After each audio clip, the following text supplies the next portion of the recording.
খিলাফত। একটি তরুণ অমার্জিত জাতি আপন যৌবন শক্তির প্রচণ্ড অভিঘাতে কোনো প্রাচীন সভ্যতাকে পরাজিত করেছে। তারপর সেই বিজিত সভ্যতার সাংস্কৃতিক আনন্দের মায়ের কাছে নিজেরা পরাজয় মেনেছে। এমন ঘটনা ইতিহাসের আলোচনার এক পরম চিত্তাকর্ষক বিষয়বস্তু। এতক্ষণে আরবদের জীবন কাহিনীতে এমন ঘটনাই আলোচনায় এসে পড়েছে। আরবরা যখন উর্বর হেলাল, পারস্য ও সিরিয়া অধিকার করল, তখন তার সঙ্গে তাদের দখলে এলো পৃথিবীর প্রাচীনতম সভ্যতার লীলাভূমিসমূহ। চিত্রশিল্প, স্থাপত্যশিল্প, দর্শন, চিকিৎসা বিজ্ঞান, সাহিত্য, রাজ্য শাসন, এইসব বিষয়ে আদিম আরবদের শিক্ষা দেবার কিছুই ছিল না। শিক্ষা করিবার ছিল সবই, আর কি রাক্ষসে ক্ষুদাই না ছিল এদের পেটে লুকিয়ে। এদের কৌতূহল ছিল সুতীক্ষ্ণ, এদের অন্তর্হিত সম্ভাব্যতা ছিল বিপুল। এই বিস্ময়কর সম্পদ তারা নিয়ে তাদের পরাজিত জাতিদের সহযোগে এতক্ষণে তাদের প্রাচীন সাংস্কৃতিক উত্তরাধিকারকে আত্মস্থ করে তার ঢেলে নবরূপে উপস্থাপিত করতে শুরু করল। টিসিফন, দামেস্ক, বাইতুল মুকাদ্দেস এবং আলেকজান্ড্রিয়াতে তারা স্থাপত্যশিল্পী, শ্রমশিল্পী, জুহুরি এবং শিল্পদ্রব্য উৎপাদকের কাজ দেখে মুগ্ধ হল এবং এই সবের অনুকরণ করতে লাগল। প্রাচীন সংস্কৃতির এই সব কেন্দ্রে তারা এলো, তারা দেখল এবং তারা পরাভূত হল। আমরা যাকে বর্তমানে আরব সভ্যতা বলি, তা মৌলিক গঠন বা জাতিগত বৈশিষ্ট্য এর কোনো দিক থেকেই আরবীয় ছিল না। খাঁটি আরবীয় অবদান ছিল ভাষাগত এবং কতকাংশ ধর্মগত। খিলাফত জামানা শুরু হতে শেষ পর্যন্ত সিরিয়া, পারস্য এবং মিশরের বাসিন্দা এবং অন্যান্যরা সভ্যতার পতাকা বহনকারীদের মধ্যে সর্বাগ্রগামী ছিল। যেমন বিজিত গ্রিকেরা ছিল বিজেতা রোমকদের অধীনে। আরব ইসলামী সভ্যতার মূলে ছিল গ্রিক প্রভাবপুষ্ট আরামেইক এবং ইরানি সভ্যতা। এই সভ্যতা বিকাশ লাভ করেছিল খলিফাদের পৃষ্ঠপোষকতায় এবং বিস্তার লাভ করেছিল আরবি ভাষার মাধ্যমে। অন্য কথায়, উর্বর হেলাল অঞ্চল যে সেমিটিক সভ্যতা, অ্যাসিরীয়, ব্যাবিলনীয়, ফিনিশীয়, আরামীয় এবং ইহুদিদের দ্বারা উদ্ভূত ও বিকশিত হয়েছিল, আরব সভ্যতা তারই অনিবার্য পরিণতি। এ সভ্যতায় পশ্চিম এশিয়ার ভূমধ্যসাগরীয় সভ্যতা তার চরম উৎকর্ষ লাভ করে। মুসলিম আরব কি শ্রেণীর মানুষ পয়দা করেছিল, আমরা তার দুটি স্পষ্ট ছবি প্রথম পাই দুই খলিফা আবু বকর রাদিয়াল্লাহু আনহু এবং ওমর রাদিয়াল্লাহু আনহুর মধ্যে। আবু বকরই প্রকৃতপক্ষে আরব জয় করেন ও আরবে শান্তি স্থাপন করেন, অথচ তিনি প্রাচীনকালের কওমি সর্দারদের মতো অনাড়ম্বর সরল জীবনযাপন করতেন। তিনি তার পত্নী বিবি হাবিবার সঙ্গে আল সুনাহ নামক স্থানে একটি ছোট বাড়িতে বাস করতেন এবং এই স্থান হতে তার শাসনকালের প্রথম 6 মাস তিনি রোজ রাজধানী মদিনাতে আসতেন। এ সময় তিনি রাজকোষ হতে কোনো বেতন বা ভাতা নিতেন না। মহানবীর মসজিদের আঙিনায় বসে তিনি যাবতীয় সব সরকারি কার্য সমাধান করতেন। তার পরবর্তী খলিফা ওমর রাদিয়াল্লাহু আনহু ছিলেন একজন প্রতিভাবান অসাধারণ কর্মী পুরুষ। তিনি লম্বা জোয়ান ছিলেন এবং তার দেহে প্রচুর শক্তি ছিল। তিনিও জাঁকজমকশূন্য সরল জীবনযাপন করতেন এবং খলিফা হওয়ার পর অন্তত কিছুকাল পর্যন্ত তেজারতি দ্বারা নিজ পরিবার পালন করতেন। তিনি জীবনভর বেদুইন শেখের মতো একান্ত আড়ম্বরহীনভাবে চলেছেন। মুসলিম ঐতিহাসিকদের বিবেচনায় প্রাথমিক যুগে হজরত মুহাম্মদ সাল্লাল্লাহু আলাইহি ওয়াসাল্লামের পরেই ওমরের স্থান। মুসলমান লেখকগণ তার ধর্মপ্রাণতা, তার সুবিবেচনা, সুবিচার, তার অনাড়ম্বর জীবনযাপন প্রণালীর প্রশংসায় পঞ্চমুখ। তারা মনে করেন খলিফার যেসব গুণ থাকা দরকার, ওমরের মধ্যে তার সবগুলি ছিল। ঐতিহাসিকেরা আরও বলেন, তার মাত্র একটি জামা ও একটি আলখিল্লা ছিল এবং তাতে তালির অভাব ছিল না। তিনি খেজুর পাতার বিছানায় শয়ন করতেন এবং তার একমাত্র ধ্যান ছিল ধর্মের পবিত্রতা সংরক্ষণ, হক বিচার কায়েম করা এবং ইসলাম ও আরব জাতির উন্নতি বিধান। ওমরের কঠোর চরিত্র সম্বন্ধী উপাখ্যানে আরবি সাহিত্য ভরপুর। তিনি তার নিজ পুত্রকে সুরাপান এবং ব্যভিচারের জন্য দৌড়া মেরে ফেলেছিলেন। একদা এক বেদুইন কোনো জালিমের বিরুদ্ধে অভিযোগ করতে তার কাছে আসে। তিনি রাগের মাথায় বেদুইনকে কয়েকটি দৌড়া মারেন।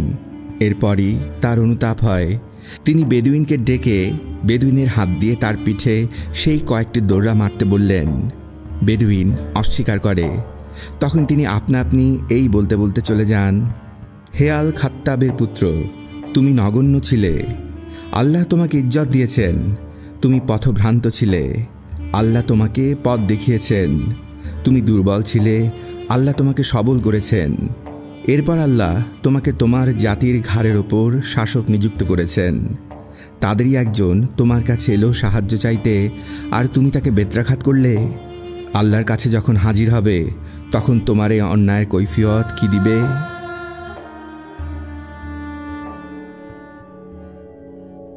এই কথা লক্ষণীয় যে ওমর নিহত হন পারস্য দেশীয় এক খ্রিস্টান গোলামের ছুরিকাঘাতে। ওমরের পরবর্তী খলিফা ওসমান রাদিয়াল্লাহু আনহু 12 বছর শাসন করেন এবং এক বিদ্রোহকালে মুসলমানদের হাতে নিহত হন। আলী রাদিয়াল্লাহু আনহু পরবর্তী খলিফা হন। প্রায় সমস্ত মুসলিম জগতই তাকে স্বীকার করে নেয়। তথাপি একটি বিরুদ্ধ দল শীঘ্রই জেগে ওঠে।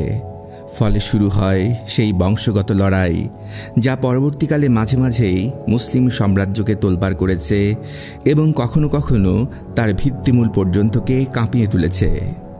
5 বছর পর এক বিষাক্ত ছুরির আঘাতে হযরত আলী শহীদ হন। এখানে একটি সাধারণ ভুল সম্পর্কে আমাদের সাবধান থাকতে হবে। অনেকেই মনে করেন খিলাফত একটি ধর্মীয় প্রতিষ্ঠান। রোমক সাম্রাজ্যের এবং ক্যাথলিক চার্চের অধিনায়কের সঙ্গে খলিফাকে এক মনে করা ভুল। খলিফা আমিরুল মুমিনিন, অর্থাৎ মুমিনদের আদেশদাতা। এই হিসেবে তার পদের সামরিক গুরুত্ব যথেষ্ট। ইমাম হিসেবে তিনি জামাতের ইমামতি এবং জুম্মার নামাজের খুতবা দিতে পারতেন এবং অনেক সময় বাস্তবিকই খুতবা দিতেন। কিন্তু এ কাজ নিতান্ত নগণ্য মুসলমানকে দিয়েও চলতে পারে। মহানবীর খলিফা হওয়ার মানে ছিল মুসলিম রাষ্ট্রের নায়ক পদে ব্রত হওয়া। পয়গম্বর হিসেবে কারো পক্ষে মুহাম্মদ সাল্লাল্লাহু আলাইহি সাল্লামের স্থলাভিষিক্ত হওয়ার কথা ওঠে না। খলিফার সঙ্গে ধর্মের শুধু এইটুকু সম্বন্ধ ছিল যে তিনি ধর্মের পৃষ্ঠপোষক ছিলেন এবং অভিভাবক ছিলেন। যে কোনো ইউরোপীয় সম্রাটের মতো খলিফা ধর্মকে বিধর্মীয়দের আক্রমণ হতে রক্ষা করতেন, ধর্মবিরোধীর মত দমন করতেন, কাফিরদের সঙ্গে লড়াই করতেন এবং দারুল ইসলামের সীমা বর্ধন করতেন, এবং এসব কর্তব্য সম্পাদন করতে তিনি তার ঐহিক বাহুবল প্রয়োগ করতেন।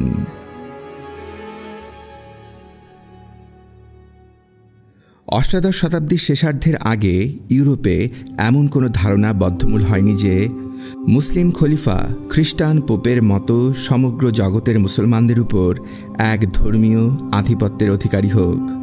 দ্বিতীয় আব্দুল হামিদ খ্রিস্টান শক্তিপুঞ্জের চোখে তার মর্যাদা বৃদ্ধির জন্য ওই ধারণার সাহায্য গ্রহণ করেছিলেন। কারণ এই সময়ে খ্রিস্টান শক্তিবর্গ এশিয়া ও আফ্রিকার বেশিরভাগ মুসলিম রাষ্ট্রের উপর প্রভাব বিস্তার করেছিল। বিগত শতাব্দীর শেষভাগে প্যান ইসলামিজম নামে একটি আন্দোলনের সূত্রপাত হয়। এই আন্দোলনের মুখ্য উদ্দেশ্য ছিল মুসলমানদের মধ্যে ঐক্য স্থাপনের মাধ্যমে খ্রিস্টান শক্তিকে বাধা দেয়া। তুরস্ককে এই আন্দোলনের কেন্দ্র করে খিলাফতের ওপর বিশেষ গুরুত্ব আরোপ করা হয়। আলীর হাতে যিনি খিলাফত ছেড়ে দেন তিনি ছিলেন আলীরই এক দুঃসম্পর্কীয় চাচাতো ভাই মুয়াবিয়া, সিরিয়ার শাসনকর্তা। তার আমল হতে ইসলামের সার্বভৌম ক্ষমতায় এক নবনীতি প্রবর্তন হয়। খিলাফত বংশগত হয়ে পড়ে, নির্বাচন প্রথা বিলুপ্ত হয়। আমাদের আলোচ্য যুগে 3টি বংশের কথা আসবে। 1. উমাইয়া বংশ। 661 সালে দামেস্কে মুবিয়া এই শাসনামলের পত্তন করেন। 2. বাগদাদের আব্বাসীয় বংশ 775 খ্রিস্টাব্দ থেকে 1258 খ্রিস্টাব্দ এবং 3. কায়রোর ফাতেমীয় বংশ 909 খ্রিস্টাব্দ থেকে 1171 খ্রিস্টাব্দ। উমাইয়া খলিফাদের এক সুবিখ্যাত শাখা স্পেনে কর্ডোবা নগরকে রাজধানী করে 929 হতে 1031 পর্যন্ত স্পেন শাসন করে। এই খলিফাদের মধ্যে একমাত্র ফাতেমীয় খলিফারা আলীর বংশধর বলে দাবি করতেন। বংশগত উত্তরাধিকারের নীতি রাজনৈতিক ব্যাপারে খানিকটা স্থায়িত্ব আনয়ন করেছিল। বাস্তবিক পক্ষে কিন্তু রক্তাক্ত আত্মকলহ ইসলামকে ব্যতিব্যস্ত করে তোলেনি। এমন কোনো দীর্ঘযুগ ইতিহাসে খুঁজে পাওয়া কঠিন। কোনো সময় খলিফা নামে সাম্রাজ্যের অধিপতি হলেও কার্যত নিজ রাজধানীতেও তার 16 আনা কর্তৃত্ব থাকত না। মুয়াবিয়ার অভ্যুদয় উপলক্ষে এই সময় ইসলামের রাজনীতিতে আর এক নতুন সুর বেজে ওঠে। পরবর্তী যুগে মুসলিম জগতে বহুবার এইসব ধ্বনিত প্রতিধ্বনিত হয়েছে। ইরাকের অধিবাসীরা আলীর পুত্র ইমাম হাসানকে খলিফা বলে ঘোষণা করল। তারা বলল, হাসান আলীর জ্যেষ্ঠ পুত্র এবং মহানবীর কন্যা ফাতিমার গর্ভজাত, সুতরাং যুক্তি অনুসারে তিনি খিলাফতের অধিকারী। মুয়াবিয়া অসাধারণ শাসনকুশলী একজন ব্যক্তি ছিলেন। বিশৃঙ্খলতার ভিতর হতে তিনি একটি সুশৃঙ্খল সমাজ গড়ে তোলেন। মুসলিম যুদ্ধবিগ্রহের ইতিহাসে তারই ছিল প্রথম সুশিক্ষিত এবং সুশৃঙ্খল সৈন্যবাহিনী। মুসলিম ঐতিহাসিকেরা আরও বলেন যে ইসলামে তিনি প্রথম রেজিস্ট্রি দফতর স্থাপন করেন এবং তিনি প্রথম পোস্ট অফিস স্থাপন করেন। তার এই প্রতিষ্ঠান অনতিকালের মধ্যে বিকাশ লাভ করে সাম্রাজ্যের বিভিন্ন অংশকে সুসংঘবদ্ধ করে। মুয়াবিয়ার মধ্যে রাজনৈতিক জ্ঞান যে পরিমাণে বিকাশ লাভ করেছিল তেমন বোধহয় কোনো খলিফার মধ্যে বিকাশ লাভ করেনি। আরবি জীবনী লেখকদের বিবেচনায় তার সর্বশ্রেষ্ঠ গুণ ছিল হিলম। হিলমকে বুদ্ধির কলাকৌশল বলে অনুবাদ করা যেতে পারে। হিলম সেই অসাধারণ শক্তি যার ফলে মানুষ কেবল ততক্ষণই বল প্রয়োগ করে যখন কোনো বল প্রয়োগ ছাড়া আর কোনো পথ থাকে না, অর্থাৎ সর্বপ্রকার অবস্থায় শান্তিপূর্ণ পথ অবলম্বন করে। মুয়াবিয়া পরম বিচক্ষণতার সঙ্গে মোলায়েম ব্যবহার দ্বারা শত্রুকে আপন করতে চেষ্টা করতেন। তিনি তার ক্রোধ দমন করে চলতেন। কোনো অবস্থাতেই তিনি আত্মসংযম হারাতেন না, ফলে যে কোনো পরিস্থিতিতে তার কর্তৃত্ব বহাল থাকত।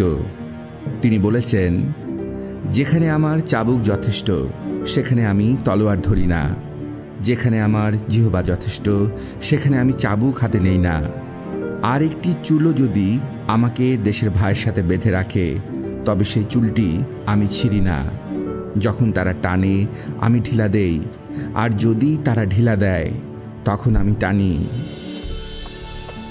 কথিত আছে তিনি ইমাম হাসানকে তার খিলাফতের দাবি পরিত্যাগ উপলক্ষে এই মর্মে পত্র লেখেন, আমি স্বীকার করি রক্তের সম্বন্ধ হিসেবে এ মহান পদের জন্য আপনার দাবি অগ্রগণ্য, তবে এ পদের গুরুদায়িত্ব পালনে আপনি শ্রেষ্ঠতম ক্ষমতার অধিকারী এই বিষয় নিশ্চিত হলে আমি অসংকোচেই আপনার হাতে বয়াত হতাম।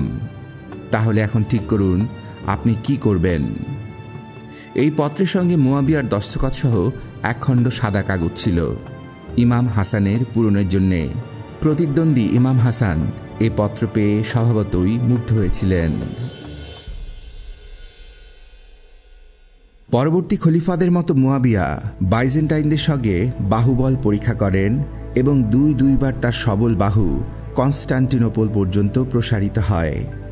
যখন তিনি সিরিয়ার গভর্নর তখন মুসলিম নৌবাহিনী এশিয়া মাইনরের নিকটস্থ লিসিয়ার উপকূলের অদূরে বার্জেন্টাইন নৌবাহিনীর সঙ্গে এক রক্তাক্ত সংগ্রামে লিপ্ত হয়ে জয়লাভ করে। ইসলামের ইতিহাসে এই প্রথম উল্লেখযোগ্য নৌবিজয়। কনস্টান্টিনোপল তুর্কদের আগ পর্যন্ত দুর্ভেদ্যই রয়ে যায়। এশিয়া মাইনরেও আরবরা কখনো স্থায়ী প্রভুত্ব বিস্তার করতে পারেনি কিংবা হেলেসপন্ট পার হতে পারেনি। তখন তাদের প্রধান শক্তি নিয়োজিত হয় পূর্ব এবং পশ্চিম দিকে। মুয়াবিয়ার আমলে তারা আবার অভিযান পথে বের হয় এবং এরপর আসে স্পেন বিজয়। সিরিয়া, ইরাক, পারস্য ও মিশর অধিকার ইসলামের বিজয় ইতিহাসের প্রথম অধ্যায় সূচনা করে। এরপর কিছুকাল আত্মকলহে কেটে যায়। তারপর শুরু হয় তাদের দ্বিতীয় অধ্যায়। দুর্নিবার ঘূর্ণিবার্তার মতো এক প্রচণ্ড অভিযান মহানবীর পতাকাকে আকসাস নদীর ওপারে বহন করে নিয়ে যায়। এই আকসাস ছিল পারস্যভাষী ও তুর্কিভাষী দেশসমূহের মধ্যে সনাতন একটি সীমারেখা। ক্রমে ইসলামের বিজয় কেতন বহির্মঙ্গোলিয়া পর্যন্ত পৌঁছে যায়। বোখারা, তাশখন্দ, সমরখান্দ সমস্তই মুসলিম বাহিনীর সম্মুখে আত্মসমর্পণ করে। আরেকটি পূর্বগামী বাহিনী দক্ষিণ দিকে অগ্রসর হয় এবং যাকে আমরা এখন বলি বেলুচিস্তান, তারই ভেতর দিয়ে 712 সালে সিন্ধু দেশ অধিকার করে। দক্ষিণ পাঞ্জাবিস্থ মুলতানে তখন একটি বিখ্যাত বৌদ্ধ মন্দির ছিল। মুসলিম বিজয়ক্রমে এই মুলতান পর্যন্ত বিস্তৃতি লাভ এবং ভারতের সীমান্তের প্রদেশসমূহ ইসলাম চিরতরে শিকড় গেড়ে বসে। এইখানে ইসলাম এসে একটি নতুন সংস্কৃতির সংস্পর্শে আসে, বৌদ্ধ সংস্কৃতি। উত্তর কেন্দ্রীয় সীমান্তে আরব বিজয় তরঙ্গ কনস্টান্টিনোপলের দুর্গমূলে প্রহত হয়ে ফেরত আসে। তবে এই যুগের আরবরা যে কনস্টান্টিনোপল বছরকাল পর্যন্ত অর্থাৎ 716 আগস্ট হতে 717 সেপ্টেম্বর পর্যন্ত অবরোধ করে রাখে, সেটি অবিস্মরণীয় হয়ে আছে। গোল্ডেন হর্নের মুখে একটি বিশাল শিকল টানিয়ে আরব নৌবাহিনীর প্রবেশ পথ রুদ্ধ করে রাখা হয়েছিল। তবে পশ্চিম দিকের অভিযানে মুসলমানরা সবচেয়ে বিস্ময়কর বিজয় লাভ করে। তারা আগেই উত্তর আফ্রিকায় প্রাচীন কার্থাজের সীমা পর্যন্ত অধিকার বিস্তার করেছিল। তখন উত্তর আফ্রিকার একাংশের বাসিন্দা ছিল বারবার জাতি। এরা শ্বেতাঙ্গ জাতিদের একটি হেমেটিক শাখা ছিল।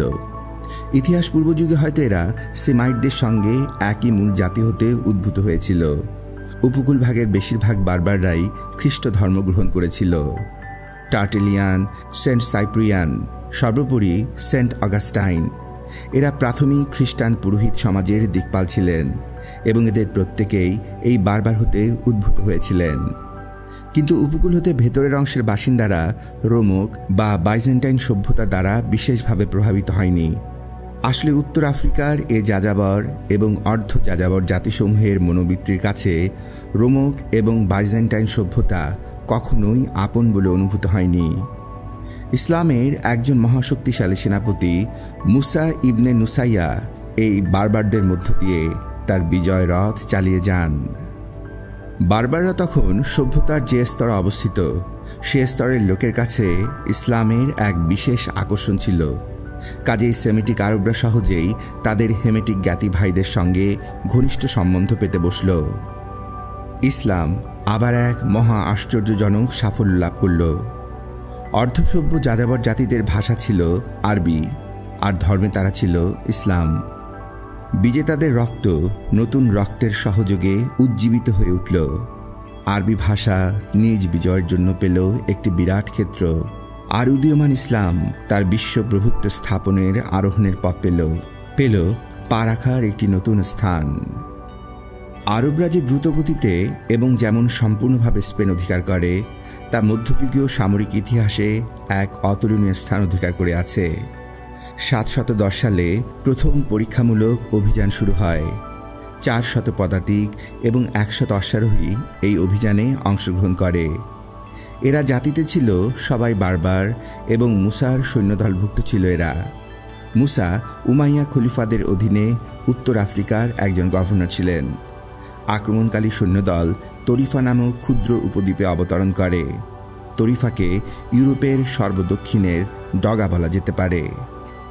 মুসা 699 খ্রিস্টাব্দ হতে উত্তর আফ্রিকার গভর্নর ছিলেন। কার্থেজের পশ্চিম অঞ্চলের সমস্ত ভূভাগ হতে তিনি বাইজেন্টাইনদের চিরতরে বিতাড়িত করেন এবং ক্রমে তার বিজয় অভিযান আটলান্টিকের উপকূলভাগে গিয়ে পৌঁছে। এই রূপে তিনি ইউরোপে মুসলিম অভিযান পথ খোলাসা করেন। মুসার প্রাথমিক স্পেনীয় অভিযান সাফল্যমণ্ডিত হয়। স্পেনের তৎকালীন ভিসিগত রাজাদের মধ্যে বংশগত দ্বন্দ্ব তখন জেগে উঠেছিল। এই কারণে উৎসাহিত হয়ে এবং রাজ্য জয়ের চেয়ে লুণ্ঠনের আশায় অধিকতর প্রলুব্ধ বোধ করে 711 খ্রিস্টাব্দে মুসা তারিখকে 7000 সৈন্যসহ স্পেন বিজয়ে প্রেরণ করেন। সেনাপতি তারিখ জাতিতে ছিলেন বারবার এবং মুসার আজাদি দেয়া লোক ছিলেন। তার সৈন্যদের অধিকাংশ ছিল বারবার। তারিখ এক পাহাড়ে অবতরণ করেন। এই পাহাড় জাবল আল তারিখ অর্থাৎ তারিকের পাহাড় নামে তারিখকে অমর করে রেখেছে। এর পাশেই জিব্রাল্টার প্রণালী, মাত্র 13 মাইল। কথিত আছে সিউটার গভর্নর কাউন্ট জুলিয়ান তারিকের নৌবহরের রসদপত্র যোগান দিয়েছিলেন। পথে আরও কিছু সৈন্য তারিকের সঙ্গে যোগ দেয়। এই রূপে বর্ধিত 12,000 সৈন্য নিয়ে 711 খ্রিস্টাব্দের 19 জুলাই তারিখ সলাদো নদীর মুখে রাজা রডিকের মুখোমুখি হন। রডিকের সৈন্য সংখ্যা 25,000 হওয়া সত্ত্বেও তারা ভীষণভাবে পরাজিত হয়। রডিকের ভাগ্যে অতঃপর কী ঘটে সেটি আজও প্রহেলিকা হয়ে আছে। স্পেনীয় ও আরব ঐতিহাসিকেরা কেবল এইটুকু বলেই তুষ্ট যে রডিক উধাও হয়ে গেলেন। এই চূড়ান্ত বিজয়ের পর মুসলমানেরা স্পেনময় কেবল যেন বেরিয়ে গেল। কোথাও কোনো উল্লেখযোগ্য লড়াই আর হল না। কেবল যেসব শহরে ভিজিগথ নাইটদের প্রভুত্ব ছিল সেখানে তারা যথেষ্টই বাধা পেল। তারিখ সৈন্যদলের প্রধান অংশ সহ ইসিজার পথে রাজধানী টলেডোর দিকে অগ্রসর হলেন। বাকি সৈন্যগণকে বিভিন্ন দলে বিভক্ত করে বিভিন্ন শহরের দিকে তিনি পাঠিয়ে দিলেন। দক্ষিণে সেভিল শহর দুর্গ দ্বারা সুরক্ষিত ছিল, সে শহর আরব সৈন্যরা এড়িয়ে গেল। আরেক দল আর্কিদোনা অবরোধ করল। আর্কিদোনা বিনা লড়াইয়ে আত্মসমর্পণ করল। আর এক দল আলভিরা দখল করল। তৃতীয় দলে অশ্বারোহীরা ছিল। এই দল মুসলমানদের ভবিষ্যৎ রাজধানী কর্ডোভা অবরোধ করে বসল। 2 মাস পর্যন্ত অবরোধ চলল। কথিত আছে এরপর এক বিশ্বাসঘাতক রাখাল দুর্গের ভগ্ন প্রাচীর দেখিয়ে দেয় এবং তার ফলে কর্ডোভার পতন হয়। অপরদিকে আরেক শহর মালাগা কোনো বাধা দিল না। ইসিজাই হল এ অভিযানের সবচেয়ে ভীষণ লড়াই এবং পরিণামে আরবরাই জয়লাভ করল। কয়েকজন ইহুদির বিশ্বাসঘাতকতায় রাজধানী টলেডোর পতন হল। এইরূপে তারিখ 711 খ্রিস্টাব্দের বসন্তকালে একটা অতর্কিত আক্রমণের নেতা হিসেবে শুরু করা আক্রমণকে গ্রীষ্মকালের শেষ ভাগ পর্যন্ত টেনে নিয়ে গিয়ে অর্ধ স্পেনের অধীশ্বর হয়ে বসলেন। একটা সমগ্র রাজ্যকে তিনি ধ্বংস করে ফেললেন। মুসা তার এই ক্ষুদ্র সহকারীর এই অপ্রত্যাশিত এবং বিস্ময়কর সাফল্যে ঈর্ষান্বিত হয়ে 10,000 সৈন্যসহ 712 সালের জুন মাসে স্পেন অভিমুখে ধাবিত হলেন। এই সৈন্যদের সবাই ছিল আরব এবং সিরিয়া হতে সংগৃহীত। তিনি সেই সব শহর ও দুর্গ বিজয়ের জন্য বেছে নিলেন যেগুলি তারিখ এড়িয়ে গিয়েছিলেন, যেমন মেডিনা, সিডোনিয়া ও কারমোনা। সেভিলে ছিল স্পেনের সবচেয়ে বড় শহর, স্পেনের সাংস্কৃতিক কেন্দ্র এবং এককালের রোমক রাজধানী। মুসা সেভিল অবরোধ করলেন। 713 সালের জুন পর্যন্ত অবরোধ চলল, কিন্তু সবচেয়ে কঠিন সংগ্রাম করতে হল মেরিডা জয় করতে। 1 বছর অবরোধের পর 713 সালের 1 জুন মেরিডা অধিকৃত হয়। টলেডো শহরে বা তার নিকটবর্তী কোনো স্থানে মুসা ও তারিকের মধ্যে সাক্ষাৎ ঘটে। কথিত আছে তারিকের বিজয় অভিযানের প্রথম দিকে মুসা তাকে অগ্রসর হতে নিষেধ করেন, কিন্তু তারেক সে আদেশ মান্য করেননি। সেই অপরাধে মুসা এই সাক্ষাৎকালে তারিককে বেত্রাঘাত করে শৃঙ্খলাবদ্ধ করেন, কিন্তু বিজয় অভিযান রুদ্ধ হল না। অল্পকাল মধ্যেই উত্তরে সারাগোসা পর্যন্ত ইসলামী ঝান্ডা উড্ডীন হল এবং মুসলমান সৈন্যরা আরগন, লিয়ন, আটুরিয়াস, গ্যালিয়াস প্রভৃতি উচ্চভূমিতে প্রবেশ করল। সে বছরেরই শরৎকালে খলিফা ওলিদ মুসাকে সুদূর দামেস্কে ডেকে পাঠালেন, সেই একই অপরাধে যে অপরাধে মুসা নিজ অধীনস্থ সেনানায়ক তারিককেই শাস্তি দিয়েছিলেন। তার মনিবের বিনা আদেশে স্বাধীনভাবে কাজ করার অপরাধ। মুসা তার দ্বিতীয় পুত্র আব্দুল আজিজকে নববিজিত রাজ্যের শাসনভার দিয়ে ধীরে ধীরে স্থলপথে দামেস্কের পানে চললেন। তার সঙ্গে চলল তার অফিসার মণ্ডলী, 400 ভিজিগত বংশীয় শাহজাদা। তাদের মাথায় রাজমুকুট, তাদের কোমরে সোনার কোমরবন্ধ, অগণ্য গোলাম ও যুদ্ধবন্দী এবং অফুরন্ত লুণ্ঠিত ধনরত্ন। আরব ঐতিহাসিকেরা উত্তর আফ্রিকার পশ্চিম হতে পূর্ব পর্যন্ত এই বিজয় শোভাযাত্রার কথা অতি আনন্দের সঙ্গে বর্ণনা করেছেন। তাদের বর্ণনা পাঠকালে প্রাচীনকালে বিজয়ী রোমক বীরদের বিজয় কুচকাওয়াজের কথা মনে করিয়ে দেয়। এই বিরাট শোভাযাত্রা দামেস্কে পৌঁছার আগেই তার খবর দামেস্কে গিয়ে পৌঁছায়। খলিফা ওয়ালিদ তখন রোগশয্যায় শায়িত, তার ভাই সোলেমান উত্তরাধিকারী। মুসা টাইবেরিয়াসে উপস্থিত হয়ে সোলেমানের আদেশ পেলেন, রাজধানীতে দেরিতে প্রবেশের প্রতীক্ষায় ওইখানেই অপেক্ষা করুন। নতুন খলিফা সোলেমান ভেবেছিলেন আগের খলিফা ওয়ালিদ শীঘ্রই পরপারে চলে যাবেন, তখন তার সিংহাসন আরোহণের উৎসবের মধ্যে শোভাযাত্রা আকারে রাজধানীতে সৈন্যদল প্রবেশ করবে। রত্নঝলমল পোশাক পরিহিত ভিজিগত বংশীয় শাহজাদাদের সঙ্গে নিয়ে মুসা 715 খ্রিস্টাব্দের ফেব্রুয়ারি মাসে দামেস্কে প্রবেশ করলেন। ওলাদ মারা গেলেন না। খুশির সঙ্গে তিনি বিজয়ী সেনাপতিকে গ্রহণ করলেন। মহান উমাইয়া মসজিদে যে বিপুল সম্ভ্রম এবং ধুমধামের সঙ্গে অভ্যর্থনা উৎসব সম্পন্ন হল, তা বিজয়ী ইসলামের ইতিহাসে একটি উজ্জ্বল গৌরবের স্তম্ভ। এই প্রথম ইউরোপীয় শাহজাদা এবং হাজার হাজার ইউরোপীয় বন্দীকে আমিরুল মুমিনিনের সম্মুখে বশ্যতা স্বীকারের শপথ গ্রহণ করতে দেখা গেল। মুসা খলিফাকে অন্যান্য মূল্যবান জিনিসের মধ্যে একটি অপূর্ব কারুকার্য খচিত টেবিলের দিকে নজর দিলেন। প্রাচীন কাহিনী বলে, বাদশাহ সুলাইমান জিন মিস্ত্রি দ্বারা এই টেবিল নির্মাণ করিয়েছিলেন। কাহিনীতে আরও পাওয়া যায় যে রোমকরা বাইতুল মুকাদ্দাসতে এই টেবিল তাদের নিজ রাজধানী চালান দেয় এবং পরবর্তীকালে সেখান হতে গতরা এই টেবিলটি নিয়ে যায়। প্রত্যেক গত রাজা তার পূর্ববর্তী রাজার সঙ্গে পাল্লা দিয়ে বহু মূল্য রত্নরাজিতে এই টেবিল শোভিত করতেন। রাজধানীর প্রধান গির্জায় এই অমূল্য টেবিলটি রক্ষিত ছিল।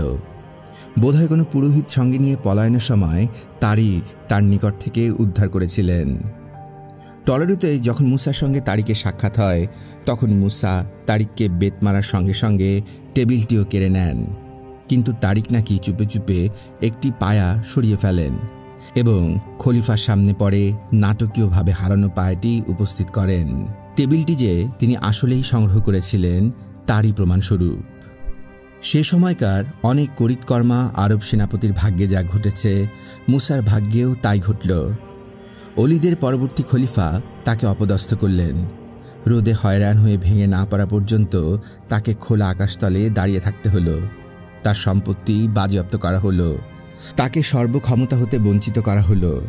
তার সম্বন্ধে আমরা যে শেষ সংবাদটি পাই তা এই যে, হেজাজের এক দূর পল্লীতে এই বৃদ্ধ আফ্রিকা স্পেন বিজয়ী বীর ভিক্ষা করে জীবনযাপন করেছেন। স্পেন এখন খেলাফতি সাম্রাজ্যের অংশ হয়ে পড়ল। এর আরবি নাম দেয়া হলো আল আন্দালুস। ভ্যান্ডাল শব্দের সঙ্গে আন্দালুসের ব্যুৎপত্তিগত যোগ আছে। আরবদের স্পেন অধিকারের আগে ভ্যান্ডালরা স্পেন অধিকার করেছিল। মুসার পরবর্তী শাসকদের জন্য স্পেনের উত্তর এবং পূর্বভাগে অল্প স্থান দখলের বাকি ছিল। বিদ্রোহ দমন করতেও বেশি হয়নি। মধ্যযুগীয় ইউরোপে স্পেন ছিল সুন্দরতম এবং বৃহত্তম অঞ্চলসমূহের অন্যতম। মাত্র 7 বছর সময়ের মধ্যে এই অঞ্চলের বিজয় পরিপূর্ণ হয়। বিজেতারা অতঃপর কয়েক শতাব্দী পর্যন্ত স্পেনের ভাগ্য বিধাতা হয়ে রইল।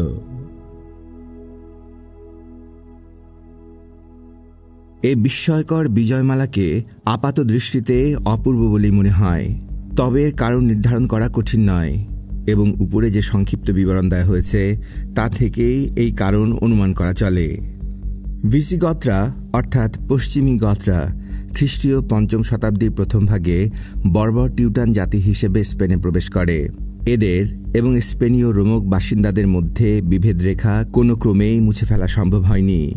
সুয়েভি ও ভ্যান্ডেলরা জার্মানি হতে এসে গতদের আগে স্পেনে প্রবেশ করে। তাদের উচ্ছেদ করতে ভিজিগতদের বহুকাল পর্যন্ত সংগ্রাম করতে হয়েছে। ভিজিগথেরা একচ্ছত্র এবং কখনো কখনো স্বেচ্ছাচারী রাজারূপে শাসনকার্য চালিয়েছে। তারা বারবার আরিয়ান সম্প্রদায়ভুক্ত খ্রিস্টান ধর্ম পালন করে এসেছে। অবশেষে 587 খ্রিস্টাব্দে রিকার্ড নামক তাদের একজন ক্যাথলিক সম্প্রদায়ভুক্ত খ্রিস্টান ধর্ম গ্রহণ করেন। দেশের বাসিন্দারা সবাই ক্যাথলিক ধর্মপন্থী ছিল। ক্যাথলিক ধর্মপন্থী হিসেবে তারা বারবার অন্য ধর্মপন্থীদেরকে শাসনের ঘৃণার চোখে দেখত। বাসিন্দাদের মধ্যে বহু সংখ্যক গোলাম এবং ভূমিদাস ছিল। তারা তাদের এই দুর্ভাগ্যের কলঙ্ক তিলক ললাটে নিয়ে স্বভাবতই তুষ্ট ছিল না। এই দাস শ্রেণী যদি আক্রমণকারীদের সঙ্গে সহযোগিতা করে তাদের সাফল্য বিধান করে থাকে, তবে তাতে আশ্চর্য হবার কিছু নেই। গথ রাজারা এদের উপর জুলুম করে এদের সহানুভূতি হারিয়েছিল। এদের জোর করে খ্রিস্টান করার চেষ্টা যখন চরমে পৌঁছল, তখন 612 সালে রাজা হুকুম জারি করে বসলেন যে হয় ইহুদিদের খ্রিস্টান হতে হবে, না হয় তাদের সম্পত্তি বাজেয়াপ্ত এবং তারা নির্বাসিত হবে। এই জন্যই আমরা দেখতে পাই যে মুসলিম বিজেতারা তাদের স্পেনীয় অভিযানকালে কয়েকটি বিজিত শহর ইহুদিদের হাতে ন্যস্ত করে নিজেরা বাকি অঞ্চল অধিকারে ব্যাপৃত হয়েছেন। আমাদের আরও মনে রাখতে হবে যে রাজা ও তার গথ বংশীয় আমির রইসদের মধ্যে রাজনৈতিক মতানৈক্য এবং আত্মকলহ রাষ্ট্রের শক্তি খর্ব করে রেখেছিল। ষষ্ঠ শতাব্দীর শেষভাগে গথীয় আমিরেরা বড় বড় ভূখণ্ডের অধীশ্বর হয়ে উঠেছিল। মুসলিম আক্রমণের পূর্ব মুহূর্তে এই আমিরদের একজন জোর করে দেশের সিংহাসন দখল করে বসেছিলেন। কাজেই সিংহাসনচ্যুত রাজার জ্ঞাতিরা অসংকোচে নতুন রাজার সঙ্গে বিশ্বাসঘাতকতা করেছিল। উইটিজার সিংহাসনচ্যুত পুত্র আটিলা অকপটে বিশ্বাস করে আসছিলেন যে আরবরা তারই পক্ষ হয়ে লড়াই করছে। অ্যালিডো অধিকারকালে উক্ত শহরে তার যে ব্যক্তিগত জমিদারি ছিল তিনি তাই ফেরত পেয়ে সন্তুষ্ট রইলেন এবং সেখানে মহা ধুমধামে জীবনযাপন করতে লাগলেন। তার পিতৃব্য বিশপ ওপাসকে রাজধানীতে তার শপথে বহাল করা হল। সিউটার গভর্নর জুলিয়ান সম্বন্ধে কথিত হয় যে তিনি আরব নৌবাহিনীকে নৌবহর সরবরাহ করেছিলেন। ফ্রান্স ও স্পেনের মধ্যে যে কয়েকটি বাধা ছিল সারাগোসার পতনে তার একটি দূর হল, কিন্তু পিরেনিজ পর্বতটি রয়ে গেল। কোনো আরব ঐতিহাসিক বলেন যে মুসা পিরেনিজ অতিক্রম করেছিলেন। তিনি নাকি এমন আশা করেছিলেন যে ফিরিঙ্গিদের দেশ অতিক্রম করে কনস্টান্টিনোপলের পথে তিনি দামেস্কে খলিফার সঙ্গে সংযোগে স্থাপন করবেন। আদতে কিন্তু তিনি কখনো পিরেনিজ পার হননি। ইউরোপের ভূগোল সম্বন্ধে আরব আক্রমণকারীদের জ্ঞান স্পষ্ট থাকার কথা নয়। কাজেই ফিরিঙ্গিদের দেশ জয় করে দামেস্কের সঙ্গে সংযোগ স্থাপনের কল্পনা যতই উদ্ভট হোক না কেন, অমন কল্পনা সত্যি তাদের মাথায় প্রবেশ করে থাকতে পারে।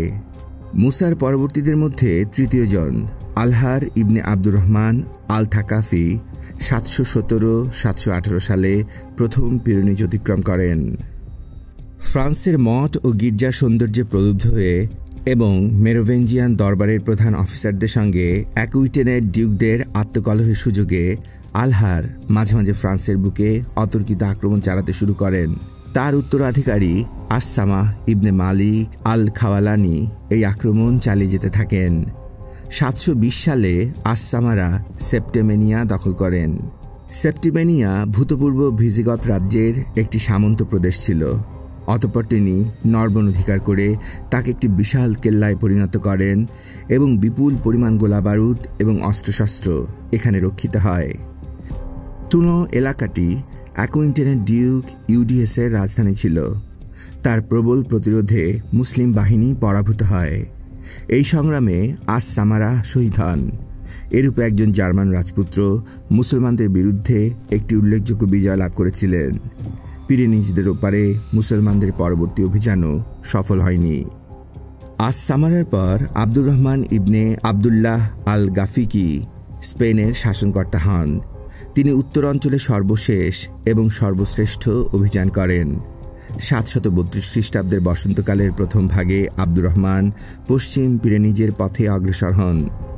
গারন নদীর তীরে তিনি ডিউক ইউডিউসকে পরাজিত করে বোঁদো আক্রমণ করেন এবং গির্জাসমূহে আগুন ধরিয়ে দেন এবং পয়টিয়ার্স হয়ে টর্সের প্রান্তভূমিতে হাজির হন। গলদের ধর্মপুরুষ সেন্ট মার্টিনের মাজার হিসেবে টুর্স গলদের এক প্রকার ধর্মীয় রাজধানী ছিল। এখানে উৎসর্গকৃত ঐশ্বর্য রাশি নিঃসন্দেহ রকমে আক্রমণকারীদের পক্ষে প্রধান আকর্ষণ ছিল। এখানে টুর্স ও পয়টিয়ার্সদের মাঝখানে ক্লেইন ও ভিয়েন এর সঙ্গমস্থলে চার্লস মার্টেল আব্দুর রহমানের সম্মুখীন হন। চার্লস মেরোভেঞ্জিয়ান দরবারের প্রধান মেয়র ছিলেন। ইউডিস তার সাহায্য চেয়েছিলেন। পরবর্তীকালে চার্লস মার্টেল বা হাতুড়িওয়ালা উপাধি লাভ করেন। এই উপাধি হতে বোঝা যায় যে চার্লস অসম সাহসী একজন যোদ্ধা ছিলেন। চার্লস হেরিস্টলের পেপিনের জারজ সন্তান ছিলেন। নামে না হলেও কার্যত তিনি রাজশক্তি পরিচালনা করতেন। চার্লস মর্টেলের ফিরিঙ্গি সৈন্যদের বেশিরভাগই ছিল পদাতিক। তাদের গায়ে ছিল নেকড়ে বাঘের চামড়া আর জটা বাবরি মাথা হতে কাঁধের ওপর দিয়ে নিচের দিকে ঝুলে পড়েছিল। দীর্ঘ 7 দিন পর্যন্ত আব্দুর রহমানের অধীনে আরব বাহিনী আর চার্লসের অধীনে ফিরিঙ্গি সৈন্যদল সামনাসামনি দাঁড়িয়ে রইল। ছোট ছোট হাতাহাতি লড়াই চলতে লাগলো। অবশেষে 732 সালের অক্টোবর মাসের এক শনিবার আরব নেতা অগ্রণী হয়ে আক্রমণ করলেন। ময়দান যখন যোদ্ধাদের হুঙ্কারে ধ্বনিত প্রতিধ্বনিত হয়ে উঠল, তখন ফিরিঙ্গি যোদ্ধারা একটি ফাঁপা চতুষ্কোণ তৈরি করে কাঁধে কাঁধ মিলিয়ে দুর্ভেদ্য দেয়ালের মতো দাঁড়িয়ে গেল। শত্রুদের অশ্বারোহী সৈন্যরা সে দেয়াল প্রহত হয়ে ফেরত যেতে লাগল। ফিরিঙ্গি সৈন্য স্বস্থান হতে বিচ্যুত না হয়ে আক্রমণকারীদের কেটে টুকরো টুকরো করতে লাগল। আব্দুর রহমান নিজেও তাদের হাতে নিহত হলেন। অবশেষে রাত্রির অন্ধকার নেমে এলো। শত্রুরা নিজ নিজ শিবিরে ফেরত গেল। রাত্রি প্রভাতে শত্রু শিবিরের নিস্তব্ধতা দেখে চার্লস সন্দেহ করলেন যে শত্রুরা কোথাও চুপচাপ ওত পেতে আছে। তিনি খোঁজ নিয়ে গুপ্তচর পাঠিয়ে দিলেন। দেখা গেল রাত্রির অন্ধকারে আরবরা নীরবে শিবির ত্যাগ করে উধাও হয়ে গেছে। চার্লস মর্টেল জয়লাভ করলেন। পরবর্তীকালের কাহিনীপ্রিয় লোকেরা পয়েটিয়ার্স বা টুর্সের এই যুদ্ধকে নানান গল্পগুজবে সৃজিত করে এর ঐতিহাসিক গুরুত্বকে বহুগুণে অতিরঞ্জিত করেছে। খ্রিস্টানদের পক্ষে এটি ছিল তাদের চিরশত্রুদের সামরিক ভাগ্যের ভাটা শুরু। গিবন এবং তার পরবর্তী ঐতিহাসিকেরা বলেন যে এই দিন আরবদের জয়লাভ ঘটলে আজ লন্ডন এবং প্যারিসে গির্জার স্থলে দেখা দিত মসজিদ, অক্সফোর্ড ও অন্যান্য জ্ঞানচর্চার কেন্দ্রে বাইবেলের বদলে ব্যাখ্যাত হতো কুরআন। কতিপয় আধুনিক ঐতিহাসিকের মতে টুর্সের যুদ্ধ এক চরম ভাগ্য নিয়ন্ত্রক ঘটনা। প্রকৃতপক্ষে টুর্সের লড়াই কোনো কিছুই চূড়ান্তভাবে নিয়ন্ত্রণ করেনি। আরব বারবার তরঙ্গ প্রায় 1000 মাইল দূরস্থ জিব্রাল্টার হতে যাত্রা শুরু করে এখন এক স্বাভাবিক নিশ্চল অবস্থায় এসে পৌঁছেছিল। এই তরঙ্গ তার গতি হারিয়ে ফেলেছিল, এর শক্তি নিঃশেষ হয়ে গিয়েছিল। বারবার আরবদের মধ্যে জাতিগত বিদ্বেষ, অভ্যন্তরীণ গোলযোগ এবং পরস্পর হিংসা আব্দুর রহমানের সৈন্যদলকে দুর্বল করতে শুরু করেছিল। আরবদের মধ্যে মনোভাব ও উদ্দেশ্যের ঐক্য ছিল না। এ কথা সত্য যে একই দিকে মুসলমানদের আক্রমণ রুদ্ধ হলো, কিন্তু অন্যদিকে তাদের আক্রমণ চলতেই লাগল। উদাহরণস্বরূপ 734 সালে এরা এভিগনন অধিকার করল। এর 9 বছর পর তারা লিয়ন্স লুণ্ঠন করল এবং 759 সাল পর্যন্ত তারা নরবর্ন নিজেই দখলে রাখল। টুর্সের এই পরাজয় যদিও আরবদের গতিরোধের বাস্তবিক কারণ ছিল না, তথাপি বিজয় মুসলিম বাহিনীর আগমনের শেষ সীমারেখা এই পরাজয়ের দ্বারা নির্ধারিত হল। 732 খ্রিস্টাব্দে মহানবীর মৃত্যুর প্রথম শতক। তার অনুগামীরা এখন এক বিপুল সাম্রাজ্যের বিজেতা। এই সাম্রাজ্য বিস্কে উপসাগর হতে সিন্ধু ও চীনের সীমান্ত পর্যন্ত এবং আরল সাগর হতে নীল নদের উপরাংশ পর্যন্ত বিস্তৃত ছিল। দামেস্ক ছিল এই মহান সাম্রাজ্যের রাজধানী। শহরের কেন্দ্রস্থলে অবস্থিত ছিল উমাইয়াদের সুরম্য প্রাসাদ। এইখানে দাঁড়ালে নজরে পড়ত শস্য শ্যামলা সমতল ভূমির অপূর্ব বিথার, আর দক্ষিণ সীমা ছিল বরফের পাগড়ি পরিহিত মাউন্ট হারম্যান। উমাইয়া বংশের প্রতিষ্ঠাতা মুয়াবিয়াই এই প্রাসাদের নির্মাতা ছিলেন। এর সন্নিকটে অবস্থিত ছিল উমাইয়া মসজিদ। খলিফা ওলীদ নতুন করে এই মসজিদকে সুসজ্জিত করেন এবং ভাস্কর্য শিল্পের সেই অপূর্ব বনিতে পরিণত করেন যা আজও সৌন্দর্য পিয়াসীদের আকর্ষণ করে। দর্শন দেওয়ার কামরায় অত্যন্ত দামি কারুকার্য খচিত গালিচায় ঢাকা একটি চতুষ্কোণ চৌকি থাকত। এই ছিল খলিফার সিংহাসন। উৎসব উপলক্ষে দোলায়মান ঝলমল পোশাকে তিনি এই সিংহাসনের উপর আসন করে বসতেন। তার দক্ষিণে তার পিতৃবংশীয়রা নিজ নিজ বয়স অনুযায়ী দাঁড়িয়ে থাকতেন। তার বাম পাশে দাঁড়াতেন তার মাতৃবংশীয়রা। দরবারি, কবি এবং দস্তখতকারীরা দাঁড়াতেন পেছনে। অধিকতর আনুষ্ঠানিক উৎসব সম্পাদিত হতো উমাইয়া মসজিদে। উমাইয়া মসজিদ আজও পৃথিবীর মহত্তম উপাসনালয়ের অন্যতম। এমনি এক উৎসবেই খলিফা ওলীদ নিশ্চয়ই স্পেন বিজয়ী মুসা ও তারিককে তাদের বন্দী ও ঐশ্বর্যসহ অভ্যর্থনা করেছিলেন। ইসলামের আগমন তার শেষ সীমায় এবং ইসলামের প্রথম শাসক বংশের গৌরব মহিমা উচ্চতম শিখরে এখানেই পৌঁছেছিল। সামাজিক ও তমুদ্দনিক জীবনের আরম্ভ। আমরা আমাদের কাহিনীর প্রথম বড় অধ্যায়ের শেষাংশে এসে পৌঁছেছি। ইসলামের বিজয় অভিযান এখন ক্ষান্ত হয়েছে। এ কথা সত্য যে সাম্রাজ্যের ভেতর সাম্রাজ্যের মৃত্যুর পূর্ব মুহূর্ত পর্যন্ত অশান্ত যুদ্ধ বিগ্রহ চলেছে। তথাপি এখন হতে আমাদের কাহিনীর প্রধান বক্তব্যের বিষয় হবে যুদ্ধ বিগ্রহ জয় বিজয় ছাড়া অন্য একটি বস্তু। মুসলিম সাম্রাজ্যের অভ্যন্তরে ভাবের অগ্রগমন, তমুদ্দিনের বিকাশ, সাহিত্য, বিজ্ঞান, চিকিৎসাশাস্ত্র, চারুশিল্প এবং ভাস্কর্য শিল্পের অভ্যুদয় আর তলোয়ারের বিজয় যখন খণ্ড বিখণ্ড হয়ে পড়ে, তখন বিভিন্ন তমুদ্দনের ব্যাখ্যার মারফত কেমন করে মানুষ তার আধ্যাত্মিক বিজয়ের ক্ষেত্রে চলে যায়, এবার হবে তারই প্রাণদায়িনী বিবরণ। এ একটি আশ্চর্য বিষয় যে খ্রিস্টীয় অষ্টম শতাব্দীতে দামেস্কের সাধারণ জীবনযাত্রা যেমন ছিল, তা সে শহরের বর্তমান জীবনযাত্রার চেয়ে বিশেষ ভিন্ন কিছু ছিল না। আজকের মতো তখনও দামেস্কের সংকীর্ণ রাজপথে দেখা যেত ফিলা পায়জামা, লাল সরু ঠোঁট জুতো এবং বিরাট পাগড়ি পরিহিত পথিকের সঙ্গে কাঁধ মিলিয়ে চলেছে মরুভূমির রোদ পোড়া বেদুইন। পরনে তার ঢিলা আলখেল্লা, মাথায় ইকালবদ্ধ রুমাল। মাঝে মাঝে পথে দেখা যায় ইউরোপীয় পোশাক পরিহিত কোনো একজন ইফরানজি। আজও ইউরোপীয়রা সবাই ওই নামেই পরিচিত। ইরফানজির আরেক অর্থ ফিরিঙ্গি। এখানে সেখানে মাঝে মাঝে দেখা যায় দামেস্কের অভিজাত ঘোড়ার পিঠে শাওর, সাদা রেশমি আবা, কোমরে ঝুলানো তলোয়ার কিংবা নেজা। শহরে ওরাই ধনিক শ্রেণী। বোরখায় সম্পূর্ণ রকমের ঢাকা 2-4টি রমণী রাস্তা পার হয়। অন্যরা চুপে তাদের বাড়ির পর্দাওয়ালা জানালার ফাঁকে ফাঁকে বাজার ও হাওয়া খাওয়ার ময়দানের দিকে চেয়ে থাকে। রাস্তার মানুষের হল্লার সঙ্গে পাল্লা দিয়ে শরবত আর হালুয়ার বিক্রেতারা প্রাণপণে চিৎকার করে। আবাদি জমির ও মরুভূমির উৎপন্ন শস্য পিঠে বয়ে চলেছে গাধা এবং উটের বহর। শহরের হাওয়া গন্ধ ভারাক্রান্ত। দুনিয়ার যত রকম সুগন্ধ আছে সব ওই হাওয়ার বুকে বাসা বেঁধেছে। অন্যান্য শহরের মতো দামেস্কেও আরবরা নিজ নিজ কওমের আনুগত্য মোতাবেক স্বতন্ত্র মহল্লায় বাস করত। দামেস্ক, হিমস, আলেপ্পো এবং অন্যান্য শহরের সাথে এই মহল্লাগুলির পার্থক্য সুস্পষ্ট। প্রত্যেক বাড়ির ফটক পার হলেই সম্মুখে ছিল উঠান। সাধারণত এইসব উঠানের মাঝখানে পানির বড় চৌবাচ্চা থাকত, আর চৌবাচ্চার মাঝখানে থাকত ফোয়ারা। ফোয়ারার মুখ হতে হীরক চূর্ণের মতো পানির কণা চারিদিকে ছড়িয়ে পড়ত। চৌবাচ্চার ধারে হয়তো থাকত একটি কমলালেবুর গাছ। উঠানের চারপাশ ঘিরে ঘরের কামরা সাজানো থাকত। বড় বড় বাড়িতে থাকত এবাদতখানা। উমাইয়াদের এ এক অবিনশ্বর গৌরব যে তারা দামেস্কে পানি সরবরাহের যে ব্যবস্থা করেছিলেন, তার চেয়ে ভালো ব্যবস্থা সেই কালে সমগ্র প্রাচ্যে আর কোথাও ছিল না। আর সেই পানির ব্যবস্থা আজও চালু আছে। সাম্রাজ্যের সর্বত্র বাসিন্দারা 4টি সামাজিকভাবে বিভক্ত ছিল। শাসক শ্রেণীর মুসলমানরাই স্বভাবত উচ্চতম শ্রেণীর ছিলেন। তাদের নেতৃত্বে ছিলেন খলিফার পরিবার এবং বিজেতা আরব অভিজাত গোষ্ঠী। কোথায় এদের সংখ্যা কত ছিল সেটি বলা কঠিন, তবে হিমস ও দামেস্কে এদের সংখ্যা ছিল 20 হতে 45,000।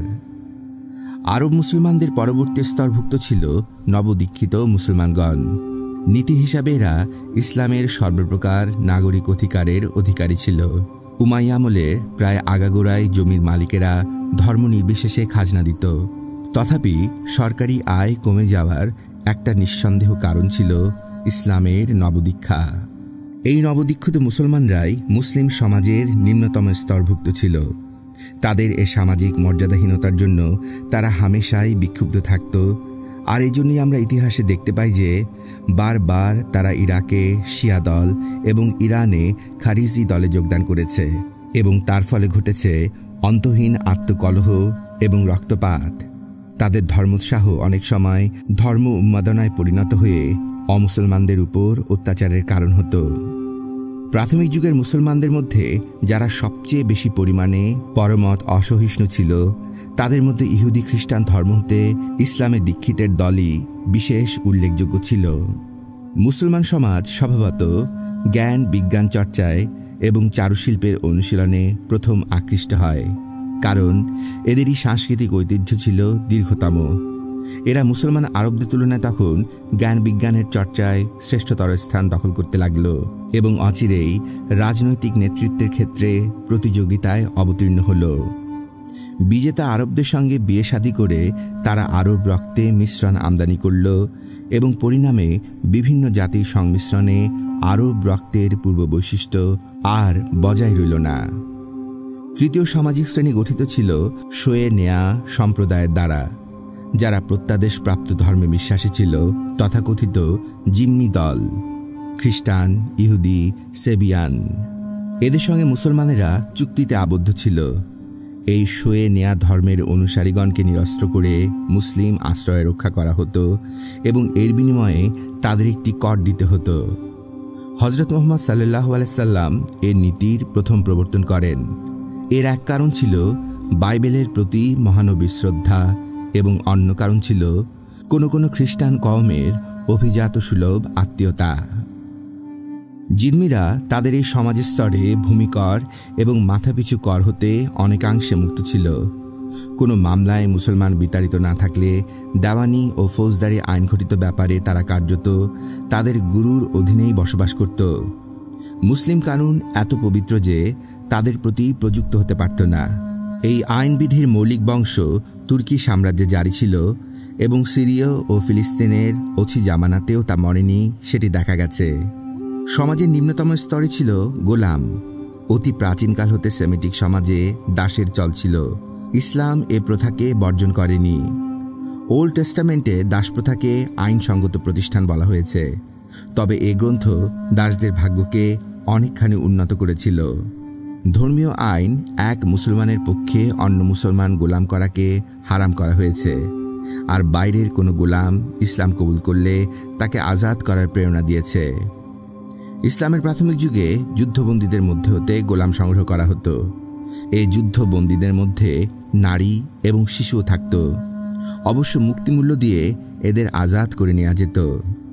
বাজারে খরিদ করে কখনো বা কখনো অতর্কিত আক্রমণ দ্বারাও গোলাম সংগৃহীত হতো। অল্পকালের মধ্যে দাস ব্যবসা মুসলিম জগতের সর্বত্র জেঁকে উঠল এবং খুব লাভজনক তেজারতিতে পরিণত হয়। পূর্ব এবং মধ্য আফ্রিকার কতক গোলাম কৃষকায় ছিল। চীন তুর্কিস্তানের গোলাম ছিল পীতবর্ণের। নিকট প্রাচ্য কিংবা পূর্ব এবং দক্ষিণ ইউরোপের গোলাম ছিল শ্বেতকায়। স্পেনের গোলামদের প্রত্যেকের দাম ছিল 1000 দিনার। তুর্কি গোলামদের প্রত্যেকের দাম ছিল 600 দিনার। ইসলামী বিধান মোতাবেক বাদীর গর্ভে গোলাম বা অন্য কারো কিংবা স্বয়ং মনিবের ঔরসজাত সন্তান গোলাম রূপেই জন্মগ্রহণ করত, কিন্তু আজাদ নারীর গর্ভে গোলামের ঔরসজাত সন্তান আজাদ রূপে ভূমিষ্ঠ হতো। বিস্তীর্ণ বিজয়ের ফলে গোলাম দ্বারা মুসলিম সাম্রাজ্য কি ভয়াবহ রূপে প্লাবিত হয়েছিল, পরবর্তী অতিরঞ্জিত হিসাব হতে তার খানিকটা ধারণা পাওয়া যায়। মুসা উত্তর আফ্রিকা হতে 3 লক্ষ বন্দী নিয়ে আসেন। এর 60,000 বন্দী তিনি খলিফাকে পাঠিয়ে দেন এবং স্পেনের গত অভিজাতদের ঘর হতে 30,000 কুমারীকে বন্দী করেন। তুর্কিস্তানের একজন মুসলিম সেনাপতি একা 1 লক্ষ লোককে বন্দী করেন। মনি বাদীকে রক্ষিতা হিসাবে রাখতে পারত, কিন্তু বিয়ে করতে পারত না। এমন মিলনের সন্তানেরা মনিবের সন্তান বলে গণ্য হতো, সুতরাং তারা আজাদ হিসেবে জন্মগ্রহণ করত। কিন্তু এতে রক্ষিতা সম্মান কেবল সন্তানের জননী পর্যন্তই উন্নীত হতো। তাকে মনিব স্বামী বিক্রি বা দান করতে পারত না এবং স্বামীর মৃত্যুর পর সে আজাদি লাভ করত। ক্রমাগত অন্তবিবাহের ফলে আরব জাতির সঙ্গে অনারবদের এই যে মিশ্রণ ঘটেছিল, এই প্রক্রিয়া দাস ব্যবসায় নিঃসন্দেহে প্রচুর সাহায্য করেছিল। আমরা আগেই বলেছি যে মরুভূমি হতে আগত আক্রমণকারীরা তাদের সঙ্গে বিজিত দেশে কোনো জ্ঞানচর্চার ঐতিহ্য কিংবা সাংস্কৃতিক উত্তরাধিকার আনেনি। উমায়াদের জামানা আইয়ামে জালিয়াত সন্নিকট ছিল বলে, আর এই জামানায় অসংখ্য যুদ্ধ বিগ্রহে মুসলমানরা এত ব্যস্ত ছিল এবং মুসলিম জগতের সামাজিক ও অর্থনৈতিক অবস্থা এমন অনিশ্চিত ছিল যে সে প্রাথমিক যুগে জ্ঞানবিজ্ঞানের বিকাশের কোনো প্রশ্ন উঠতে পারেনি। কিন্তু বীজ এই সময় বপন করা হয়েছিল এবং পরবর্তী বংশের আমলে বাগদাদে বৃক্ষ ফুলে ফলে পূর্ণ বিকাশ লাভ করেছিল। তার মূল নিঃসন্দেহ রকমের পূর্ববর্তী জামানার গ্রিক, সিরিয়া এবং পারস্য সংস্কৃতির মধ্যেই নিবদ্ধ ছিল এবং উমাইয়া জামানা মোটের ওপরে ডিমে তা দেয়ার জামানা ছিল। পার্শিক, সিরিয়ান, কাপ্ত, বারবার এবং অন্যান্যদের ইসলাম কবুল এবং আরব রমণীর পানি গ্রহণের ফলে প্রাথমিক যুগে আরব এবং অনারবদের মধ্যে যে বিভেদের দেয়াল গড়ে তোলা হয়েছিল তা ক্রমান্বয়ে খসে পড়ল। মুসলমানদের মধ্যে কে কোন জাতি হতে উদ্ভূত সে প্রশ্ন পেছনে পড়ে যায়। গোড়ায় জাতিতে যে যাই থাক না কেন, হজরত মুহাম্মদ সাল্লাল্লাহু আলাইহি সাল্লাম অনুসরণ করলেই সে আরব জাতির বলে গণ্য হয়ে যেত। অতঃপর কোনো মানুষ আদতে সে যে জাতিরই অন্তর্গত থাক না কেন, ইসলাম গ্রহণ করলে এবং আরবি ভাষায় কথাবার্তা বললে ও লিখলে সে আরব হয়ে যেতে পারত। আরব সভ্যতার ইতিহাসের এক বিশিষ্ট লক্ষণ ছিল এটি। আরবি ভাষাভাষী মানুষ এতকাল ছিল কেবল আরব, এখন সে হয়ে পড়ল আন্তর্জাতিক। কাজেই যখন আমরা বলি আরব চিকিৎসা শাস্ত্র, আরব দর্শন অথবা আরব গণিত, তাতে এ বোঝায় না যে ওই আরব চিকিৎসা শাস্ত্র বা দর্শন বা গণিত কেবল আরবদের উপদ্বীপের বাসিন্দাদের সাধনার ফল। তাতে এই বোঝা যায় যে ওই সব জ্ঞান বিজ্ঞান সংক্রান্ত গ্রন্থাবলী আরবি ভাষায় লিখিত। এর লেখকেরা প্রধানত খেলাফতি আমলে আবির্ভূত হয়েছিলেন। সে লেখকেরা কেউ ছিলেন পার্সিক, সিরিয়াবাসী, মিশরবাসী, আরববাসী, খ্রিস্টান, ইহুদি বা মুসলিম, এবং তাদের উপকরণের কতকাংশ তারা সংগ্রহ করেছিলেন গ্রিক, আর্মেনিয়ান, ইন্দো পার্সিক কিংবা অন্য উৎসমূল হতে। আরবি ভাষা ও ব্যাকরণের বিজ্ঞানসম্মত অধ্যয়ন শুরু হয় পারস্যের সীমান্তভূমিতে এবং প্রধানত বিদেশি মুসলমানরাই এ অধ্যয়ন চালিয়ে যান। মুসলমানদের অনেকে কুরআন অধ্যয়ন করতে সরকারি পদে স্থান পেত এবং বিজেতাদের সঙ্গে কথাবার্তা চালাতেই স্বভাবতই আগ্রহান্বিত ছিল। প্রধানত এই প্রয়োজন মেটানোর জন্যই উপরুক্ত অধ্যয়নের প্রথম তাগিদ আসে। আসলে কিন্তু আরবি ব্যাকরণের বিকাশ ঘটে দীর্ঘকালব্যাপী, ধীর গতিতে, এবং তার উপরে গ্রিক তর্কশাস্ত্রের প্রভাব ছিল সুস্পষ্ট। কুরআন অধ্যয়ন এবং তার তফসিরের প্রয়োজন হতে উদ্ভূত হয় শব্দতত্ত্ব, অভিধান রচনা এবং মুসলমানদের সে একান্ত নিজস্ব সাহিত্য সাধনা হাদিস বিজ্ঞান। হাদিসের শব্দগত মানে বর্ণিত বস্তু, আখ্যান। পরিভাষা হিসেবে এর মানে হচ্ছে মহানবী বা তার কোনো সাহাবীর কোনো কাজ বা কথার বিবরণ। কুরআন এবং হাদিসের ভিত্তির উপরই রচিত হয় ধর্মতত্ত্ব, আইন কানুন। বর্তমান যুগে বিধানতত্ত্ব বা জুরিসপ্রুডেন্স বলতে যা বোঝায়, ইসলামে আইন তার উপর ততটা নির্ভরশীল নয় যতটা নির্ভরশীল সে ধর্মের উপরে। তালমুদ এবং অন্যান্য সূত্রে রোমক আইন নিঃসন্দেহ রকমে উমাইয়াদের আইন প্রণয়নের উপর প্রভাব বিস্তার করেছিল, তবে সে প্রভাবের পরিমাণ নির্ণীত হয়নি। দামেস্কের দরবারে কবিতা ও সঙ্গীত বিশেষ উন্নতি লাভ করে। অবশ্য সমাজের রক্ষণশীলেরা সঙ্গীতের সমর্থক ছিল না। তারা মনে করত সুরাপান ও জুয়া খেলার মতো গানের আনন্দ উৎসবকে মহানবী হারাম করে গেছেন। কাব্য রচনার ক্ষেত্রেই উমাইয়াদের আমলে সাংস্কৃতিক প্রগতি সবচেয়ে বেশি সাফল্য লাভ করে। উমাইয়াদের আগের আমল ছিল কঠোর বিজয়ের আমল। আরবরা কবির জাতি হওয়া সত্ত্বেও এই যুগে সে জাতির মধ্যে কোনো কবির আবির্ভাব হয়নি। দুনিয়াদার উমাইয়াদের ক্ষমতাসীন হওয়ার পর সঙ্গে সঙ্গে সুরার দেবী, গানের দেবী এবং কবিতার দেবীদের সঙ্গে পুরাতন সম্বন্ধ আবার পুনঃস্থাপিত হয়। আরবি ভাষায় এই প্রথম প্রেমের কবি পুরোপুরি আত্মপ্রকাশ করলেন। মুসলিম আরবদের বেলায় চারুশিল্পের সবচেয়ে বেশি উন্নতি লাভ হয়েছিল তাদের ধর্মীয় দালানকোঠা নির্মাণে। মুসলিম স্থপতিবিদ বা তাদের নিযুক্ত লোকেরা দালান ইমারত নির্মাণের একটি নবপদ্ধতির উদ্ভাবন করেন। তাদের নির্মিত দালানকোঠা একাধারে সরল এবং মহিমান্বিত ছিল। পুরাতন নমুনার উপরেই এই পদ্ধতির বুনিয়াদ ছিল, কিন্তু তথাপি এই পদ্ধতিতে তাদের নবধর্মের অন্তর্বাণী যেন মূর্ত হয়ে ওঠে। এই জন্য বিভিন্ন জাতি এবং গোষ্ঠীর সঙ্গে সম্বন্ধ স্থাপিত হওয়ার ফলে যে ইসলামী সভ্যতার বিকাশ ঘটে তার সংক্ষিপ্ত ইতিহাস মেলে মুসলমানের মসজিদে। ইসলাম এবং তার প্রতিবেশীদের মধ্যে যে তামুদ্দনিক আদান প্রদান রয়েছে, মসজিদ ছাড়া তার স্পষ্টতর নিদর্শন বোধহয় আর কোথাও হয়নি। ইসলামের প্রথম শতাব্দীতে হজরত মুহাম্মদ সাল্লাল্লাহু আলাইহি সাল্লাম মদিনাস্থ সাদাসিধা মসজিদটি জামে মসজিদের মূল আদর্শ ছিল। এই মসজিদটি ছিল একটি ছাদহীন খোলা অঙ্গন। তার চারিদিকে ছিল রোদে পোড়া ইটের দেয়াল। রোদ থেকে আত্মরক্ষার জন্য মহানবী পরে সংলগ্ন দালান হতে একটি সমতল ছাদ বাড়িয়ে এনে সমস্ত অঙ্গনকে ঢেকে দেন। এই ছাদ তৈরি ছিল খেজুর পাতা আর কাদায় এবং স্থাপিত ছিল খেজুর গাছের খামের ওপর। খেজুর গাছের একটা খণ্ড মাটিতে পুঁতে মেহরাব তৈরি করা হয়।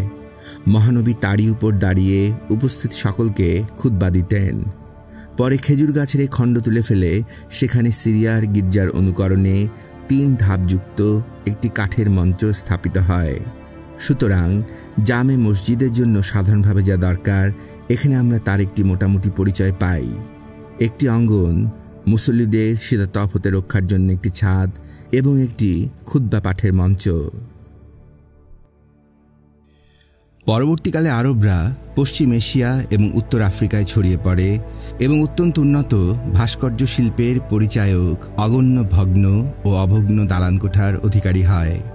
কেবল তাই নয়, বিজিত জাতিরা যুগ যুগান্তর হতে যে জীবন্ত শিল্পজ্ঞান উত্তরাধিকার সূত্রে লাভ করেছিল, আরবরা তার নিয়ন্ত্রণ ভার পায়।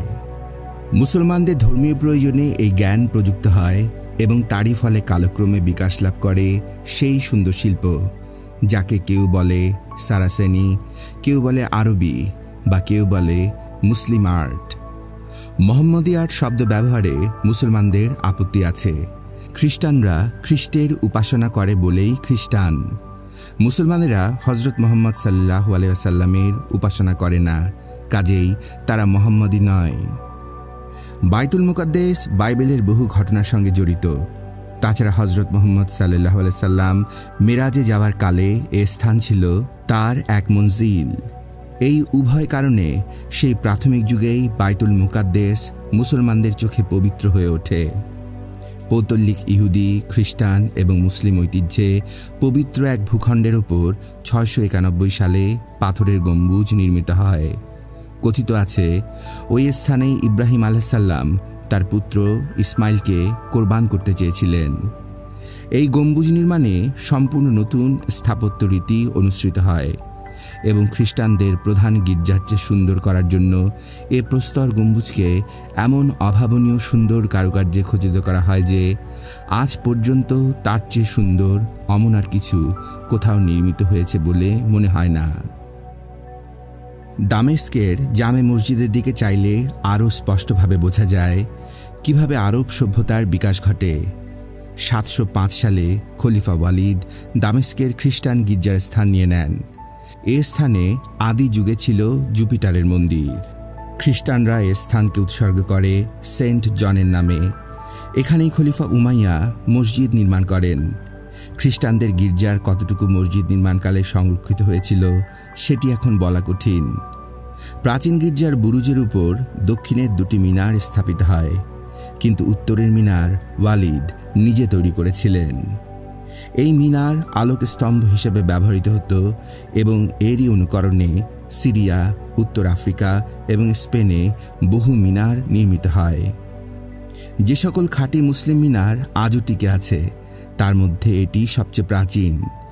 এই মসজিদ নির্মাণে ওয়ালিদ পার্সিক, গ্রিক এবং ভারতীয় কারিগর মোতায়েন করেন। ইদানিং যে প্রাচীন দলিলপত্র আবিষ্কৃত হয়েছে তা থেকে প্রমাণিত হয় যে কিছু কিছু মাল মশলা এবং কারিগর মিশর হতেও আনিত হয়েছিল।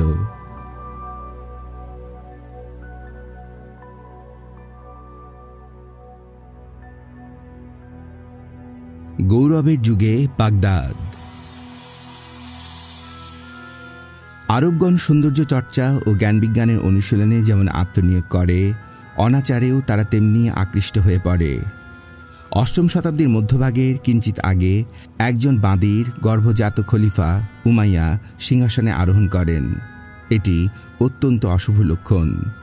তার পরবর্তী 2 খলিফাও বাঁদির গর্ভজাত ছিলেন, আর এরাই ছিলেন উমাইয়া বংশের শেষ খলিফা। খোজা প্রথা ইতোমধ্যেই পূর্ণ বিকাশ লাভ করে এবং এই খোজাদের সাহায্যেই হেরেম প্রতিষ্ঠার উদ্ভব সম্ভব হয়। অপরিমিত ঐশ্বর্য এবং গোলামবাদীর ছড়াছড়ি হেতু বিলাস সম্ভোগ চরমে ওঠে। শাসক গোষ্ঠীতে খাঁটি আরব রক্ত কমে যাওয়ার সঙ্গে সঙ্গে সমাজের সর্বত্র নৈতিক বন্ধন শিথিল হয়ে পড়ে। এই অধোগতি উমাইয়া বংশকে অনেকখানি দুর্বল করে ফেলে। উত্তর ও দক্ষিণ আরবের কমদের মধ্যে ক্রমবর্ধমান আত্মকলহ উমাইয়াদের দুর্বলতাকে আরও বাড়িয়ে দেয়। প্রাক ইসলামী যুগেও এমন গোষ্ঠীগত বিভেদ প্রবণতা বিদ্যমান ছিল। এখন সেই ব্যাধি চরমে গিয়ে ওঠে এবং অনন্ত বিবাদ বিসম্বাদ সৃষ্টি করতে থাকে। সিন্ধু নদের তীরে তীরে, সিসিলীয় উপকূলে উপকূলে এবং সাহারার সীমান্তে সীমান্তে এই প্রাচীন কলহ আত্মপ্রকাশ করে। এর ফলে দুটি রাজনৈতিক দলের উদ্ভব হয়, কাইস এবং ইয়ামান। লেবানন ও ফিলিস্তিনে আধুনিক যুগ পর্যন্ত এ কলহ জীবন্ত ছিল, কারণ অষ্টাদশ শতাব্দীতেও এই দুই দলের মধ্যে দস্তুর মতো লড়াই হয়েছে। বংশের মধ্যে কার পর কে খলিফার সিংহাসনে বসবে তার কোনো সুনির্দিষ্ট নীতি না থাকায় অনিশ্চয়তা উমাইয়া বংশকে আরও বেশি দুর্বল করে তোলে। মুয়াবিয়া তার পুত্রকে সিংহাসনের জন্য নির্বাচন করেছিলেন। আরবের সনাতন রীতি ছিল যে সমাজের বয়োজ্যেষ্ঠই হবেন উত্তরাধিকারী, কিন্তু এ সত্ত্বেও শাসক পিতা স্বভাবতই তার পুত্রকে সিংহাসন দিতে লালায়িত হতেন, ফলে দ্বন্দ্ব অনিবার্য হয়ে উঠত। এ আমলের ইতিহাসে জনসাধারণ বা জাতির উল্লেখ কমই মেলে, অথচ এই জনসাধারণ বা জাতির আনুগত্যই সিংহাসন লাভের একমাত্র দাবি হয়ে দাঁড়ায়। এই আনুগত্য প্রকাশ করা হতো নেতাদের মারফত। জনসাধারণ শক্তির চূড়ান্ত উৎসাহ সত্ত্বেও এ আমলে তারা মাঝে মাঝে উচ্ছৃঙ্খল গণবিক্ষোভ দ্বারা গোলযোগ সৃষ্টি করত। তাদের ইচ্ছাকে শাসন শক্তির নিকট কার্যকরী করার দিন তখনও বহু দূরে ছিল। উমাইয়াদের জ্ঞাতি ভাই আব্বাসীয়রা 747 সালে উমাইয়াদের বিরুদ্ধে প্রকাশ্য বিদ্রোহ ঘোষণা করে। আব্বাসীয়রা মহানবীর অন্যতম পিতৃব্য আল আব্বাসের বংশধর। এই সময় আব্বাসীয়দের বিদ্রোহ সাফল্যমণ্ডিত হয় এবং উমাইয়া খানদান ধ্বংস হয়ে যায়।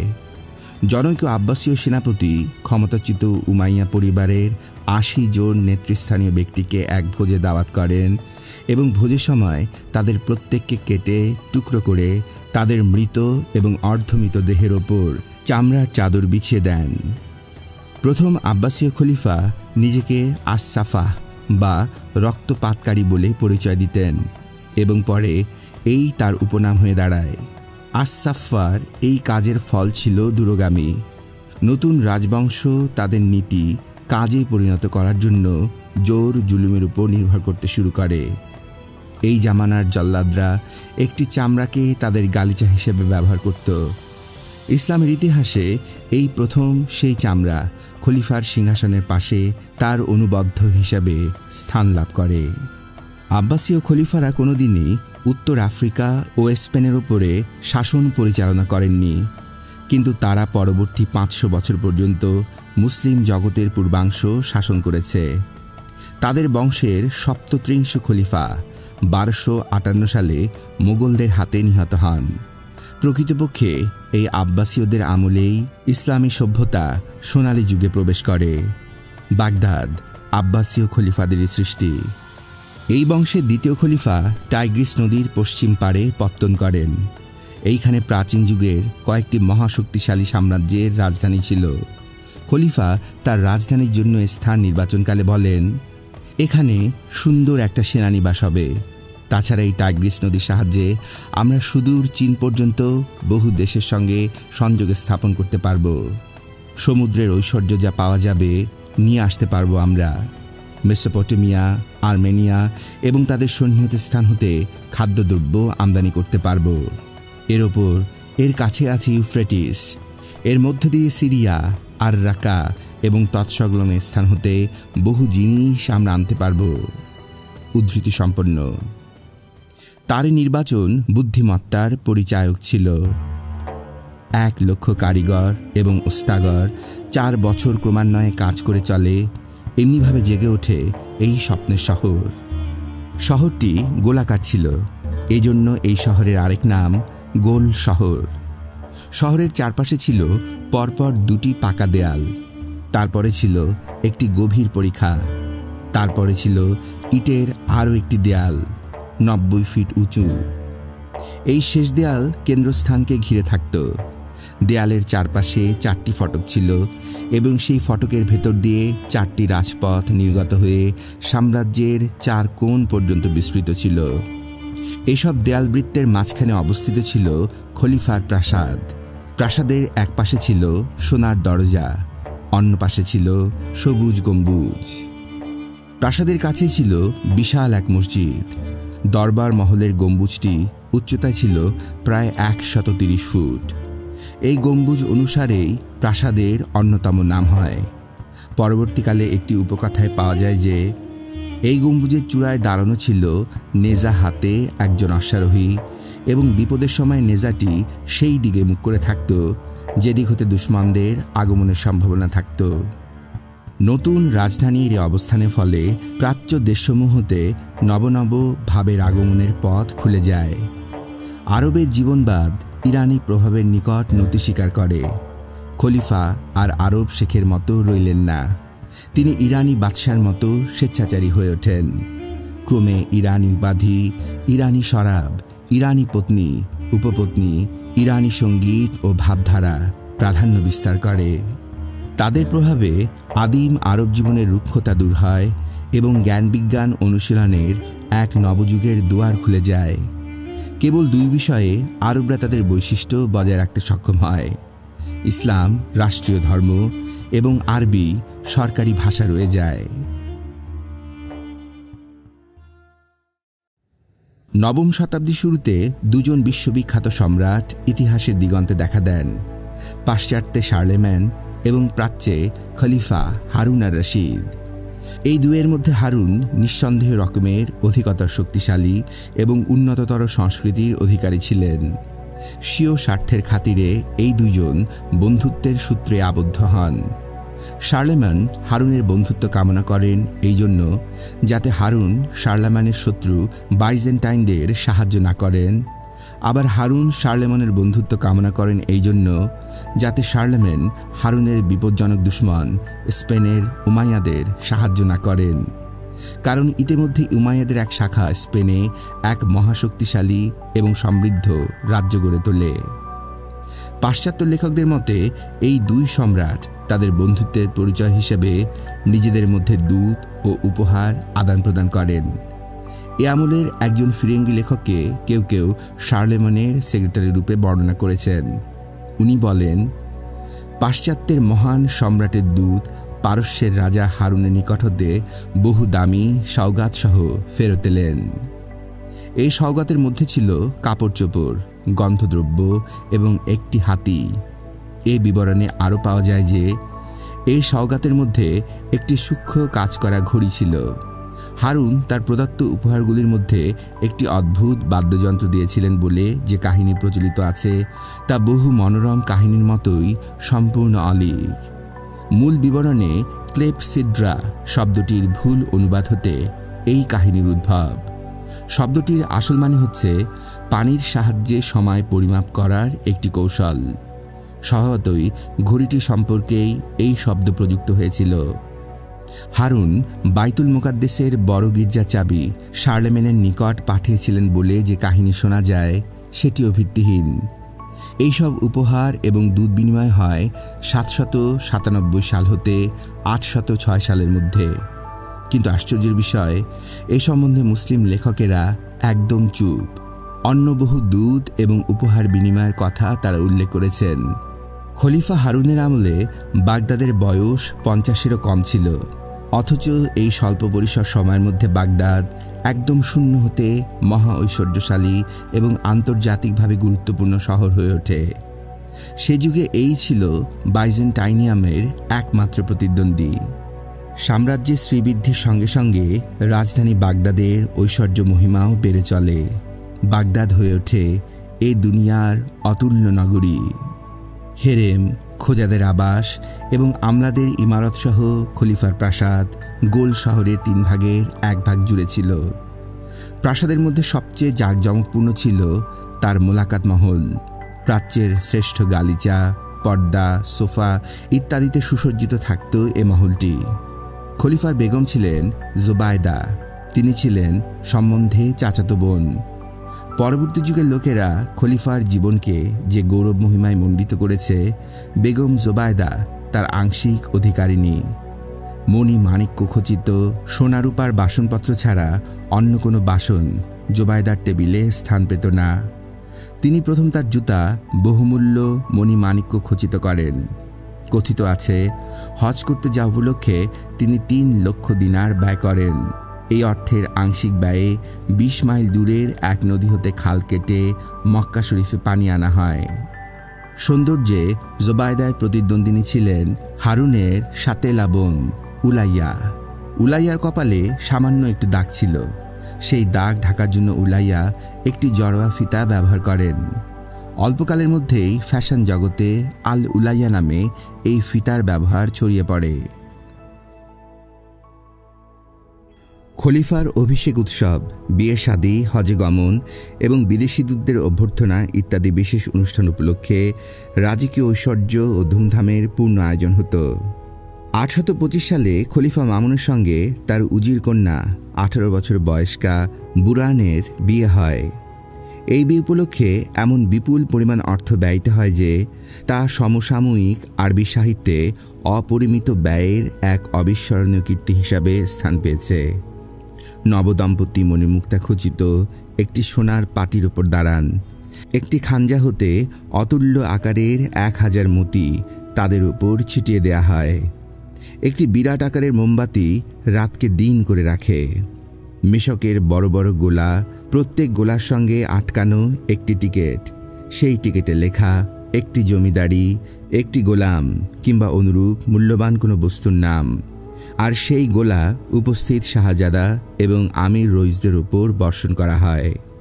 917 সালে খলিফা মুক্তাদির তার প্রাসাদে মহাধুমধামে 7ম কনস্ট্যান্টাইনের দূতকে সম্বর্ধনা জ্ঞাপন করেন। যুদ্ধবন্দীর মুক্তিমূল্য নির্ধারণ করার জন্য এই দূতগণ এসেছিলেন বলে মনে করা হয়।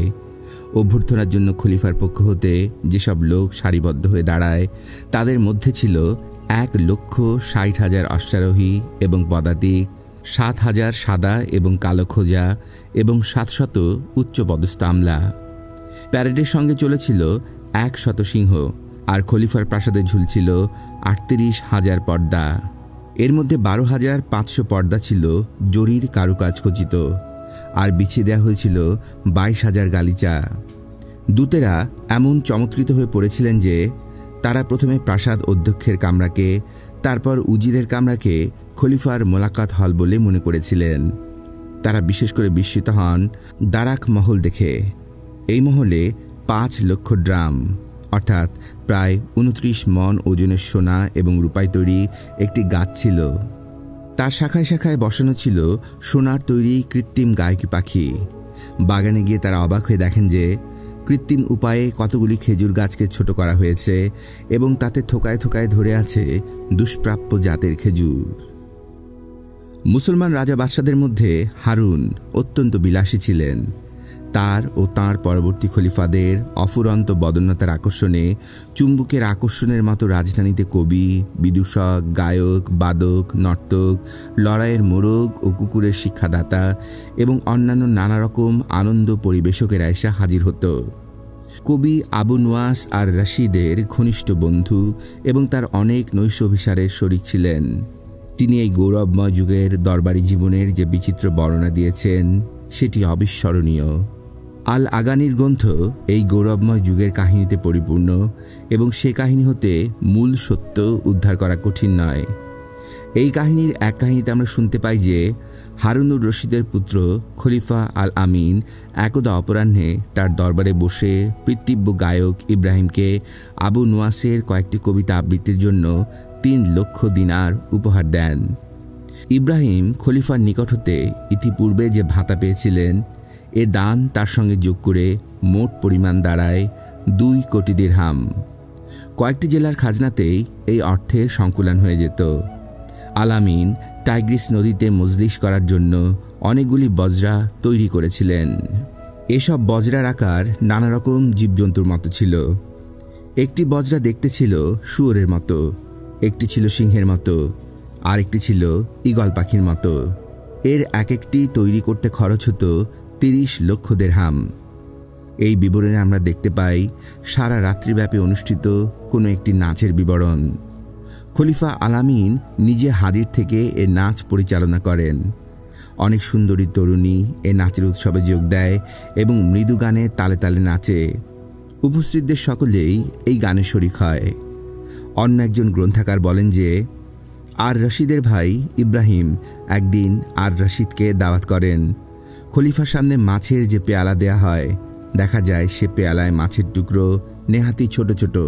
কারণ জিজ্ঞাসা করায় ইব্রাহিম বলেন যে এগুলি কেবল মাছের জিব এবং এই এক পেয়ালায় 150টি মাছের জিহবা সংগ্রহ করতে তার খরচ হয়েছে 1000 দিরহাম। বর্ণনাকারীদের স্বাভাবিক অতিরঞ্জন বাদ দিলেও বাগদাদ দরবারের জাঁকজমক আমাদের গভীর বিস্ময়ের উদ্রেক করে। বাগদাদের বহু মাইলব্যাপী জেটির ধারে যুদ্ধজাহাজ ও প্রমোত্তরী সহ শত শত জলযান বাধা থাকত। শহরের বিভিন্ন বাজারে আসত চীন হতে মাটির বাসন, রেশমি ও কস্তুরি, ভারত হতে মশলা, খনিজ দ্রব্য এবং রং, মালাই দ্বীপপুঞ্জ হতে লাল পাথর ও কাপড় চোপড়, মধ্য এশিয়ার তুর্কি ভূমি হতে দাসদাসী, স্ক্যান্ডিনেভিয়া ও রাশিয়া হতে মধু, মোম এবং শ্বেতাঙ্গ দাসদাসী, পূর্ব আফ্রিকা হতে হাতির দাঁত, সোনার চূর্ণ এবং কৃষ্ণাঙ্গ দাসদাসী।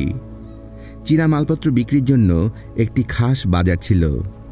সাম্রাজ্যের অন্তর্গত অঞ্চলসমূহ হতে জল স্থল উভয় পথে আসত তাদের নিজস্ব উৎপন্ন দ্রব্য। মিশর হতে ধান, গম, যব এবং পট্টবস্ত্র, সিরিয়া হতে কাঁচ, ধাতবদ্রব্য এবং ফল, আরব হতে কিংখাব, মতি এবং অস্ত্রশস্ত্র, এবং পারস্য হতে রেশম, আতর এবং শাকসবজি। বাগদাদ ও অন্যান্য রফতারি কেন্দ্র হতে আরব সওদাগরেরা কাপড় চোপড়, ধাতব বায়না, কাচের গুটিকা এবং মশা নিয়ে দূরপ্রাচ্য, ইউরোপ এবং আফ্রিকায় চলে যেত। রাশিয়া, ফিনল্যান্ড, সুইডেন এবং জার্মানির মতো সুদূর উত্তরে ইদানিং যেসব আরব মুদ্রার গুপ্ত ভাণ্ডার পাওয়া গিয়েছে, তা থেকে সেই যুগের এবং পরবর্তী যুগের মুসলমানদের দুনিয়াজোড়া সওদাগরির পরিচয় পাওয়া যায়। আরব উপন্যাসে বণিক সিন্দাবাদের কাহিনীটি একান্ত সুপরিচিত। এই কাহিনীতে যেসব দুঃসাহসী কাজের বর্ণনা আছে, আরব বণিকদের বাস্তব অভিজ্ঞতাই যে তার বুনিয়াদ, এ কথা অনেক কাল হতে বহুজনে স্বীকার করে আসছেন। বাগদাদের সমাজে সওদাগরদের একটি বিশিষ্ট স্থান ছিল। আজকের মতো তখনও আলাদা আলাদা জিনিসের ব্যবসায়ীদের আলাদা আলাদা বাজার ছিল। গলি জীবনের একটানা সুর ভঙ্গ করে মাঝে মাঝে চলত বিয়ে অথবা ত্বক ছেদনের উৎসবের শোভাযাত্রা। চিকিৎসক, উকিল, শিক্ষক, লেখক এবং অনুরূপ শ্রেণীর অন্যান্যরা সমাজের উচ্চস্থান দখল করতে শুরু করেন। একজন জীবনী লেখক জনৈক বুদ্ধিজীবীর দৈনিক কর্মসূচির একটি বর্ণনা রেখে গেছেন। তা দেখে মনে হয় তৎকালীন বাজারে বুদ্ধিজীবীদের বেশ দাম ছিল। আমরা দেখতে পাই যে এই বিদ্বান মানুষটি রোজ ঘোড়ায় চড়ে বেড়াতে যান, তারপর সরকারি গোসলখানায় প্রবেশ করেন। সেখানে চাকরেরা তার উপর পানি ঢেলে দেয়। গোসলখানা হতে বের হয়ে তিনি আরামের পোশাক পরেন, একটু শরবত পান করেন, একটা বিস্কুট মুখে দেন এবং বিছানায় গড়ান, হয়তো ঘুমিয়ে পড়েন। এই দিবানিদ্রা অন্তে তিনি নিজ দেহকে সুবাসিত করার জন্য গন্ধদ্রব্য পোড়ান এবং মধ্যাহ্নের খানা হাজির করার হুকুম দেন।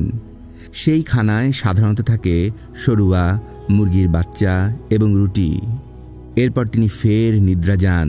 ঘুম ভাঙলে উঠে পান করেন 4 বোতল পুরনো শরাব এবং কখনো কখনো সিরিয়া দেশের 2-4টে নাশপাতি।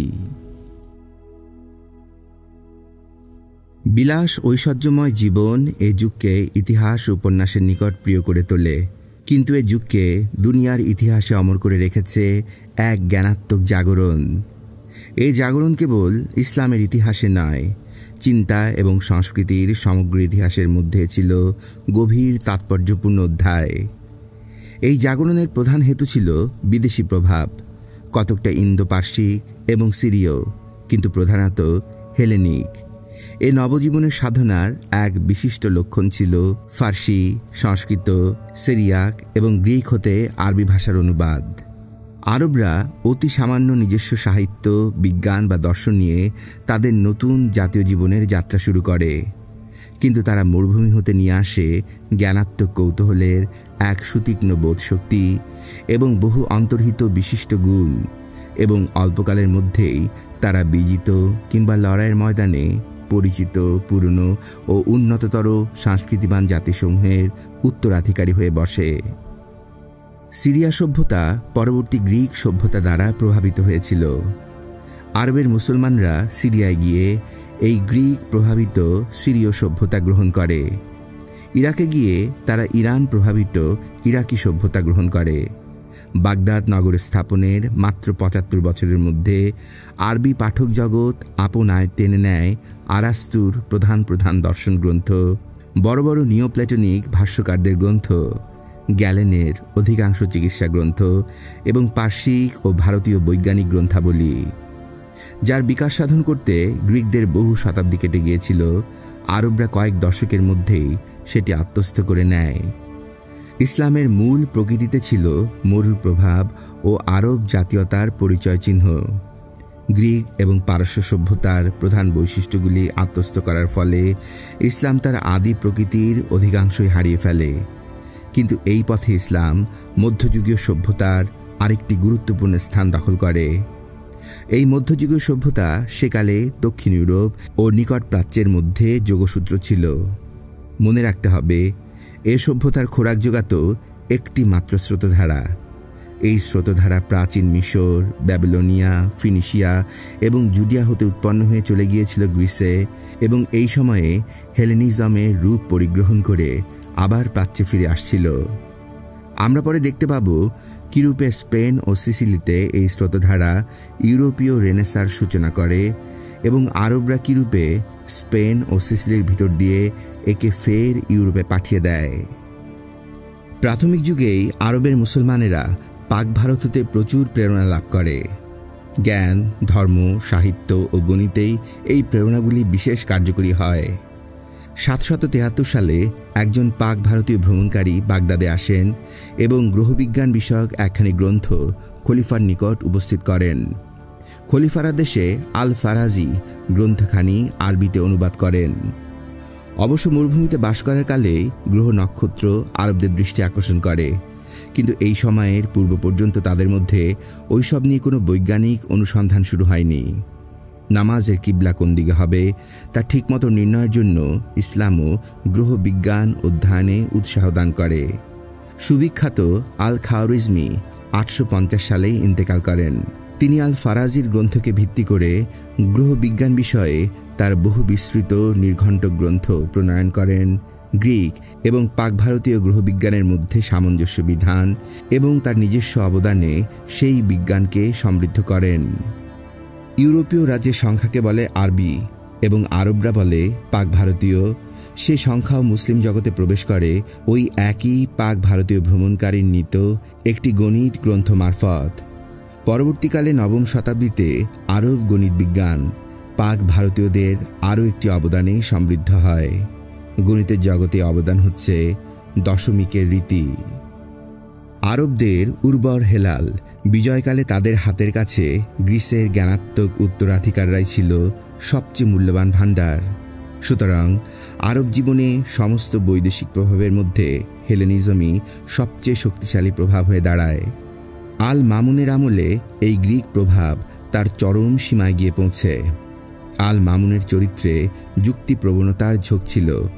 ধর্মশাস্ত্রের কথার সঙ্গে যে যুক্তির মিল থাকতে হবে তার এই মতের সমর্থনের জন্য তিনি গ্রিক দর্শনের আশ্রয় গ্রহণ করতে বাধ্য হন।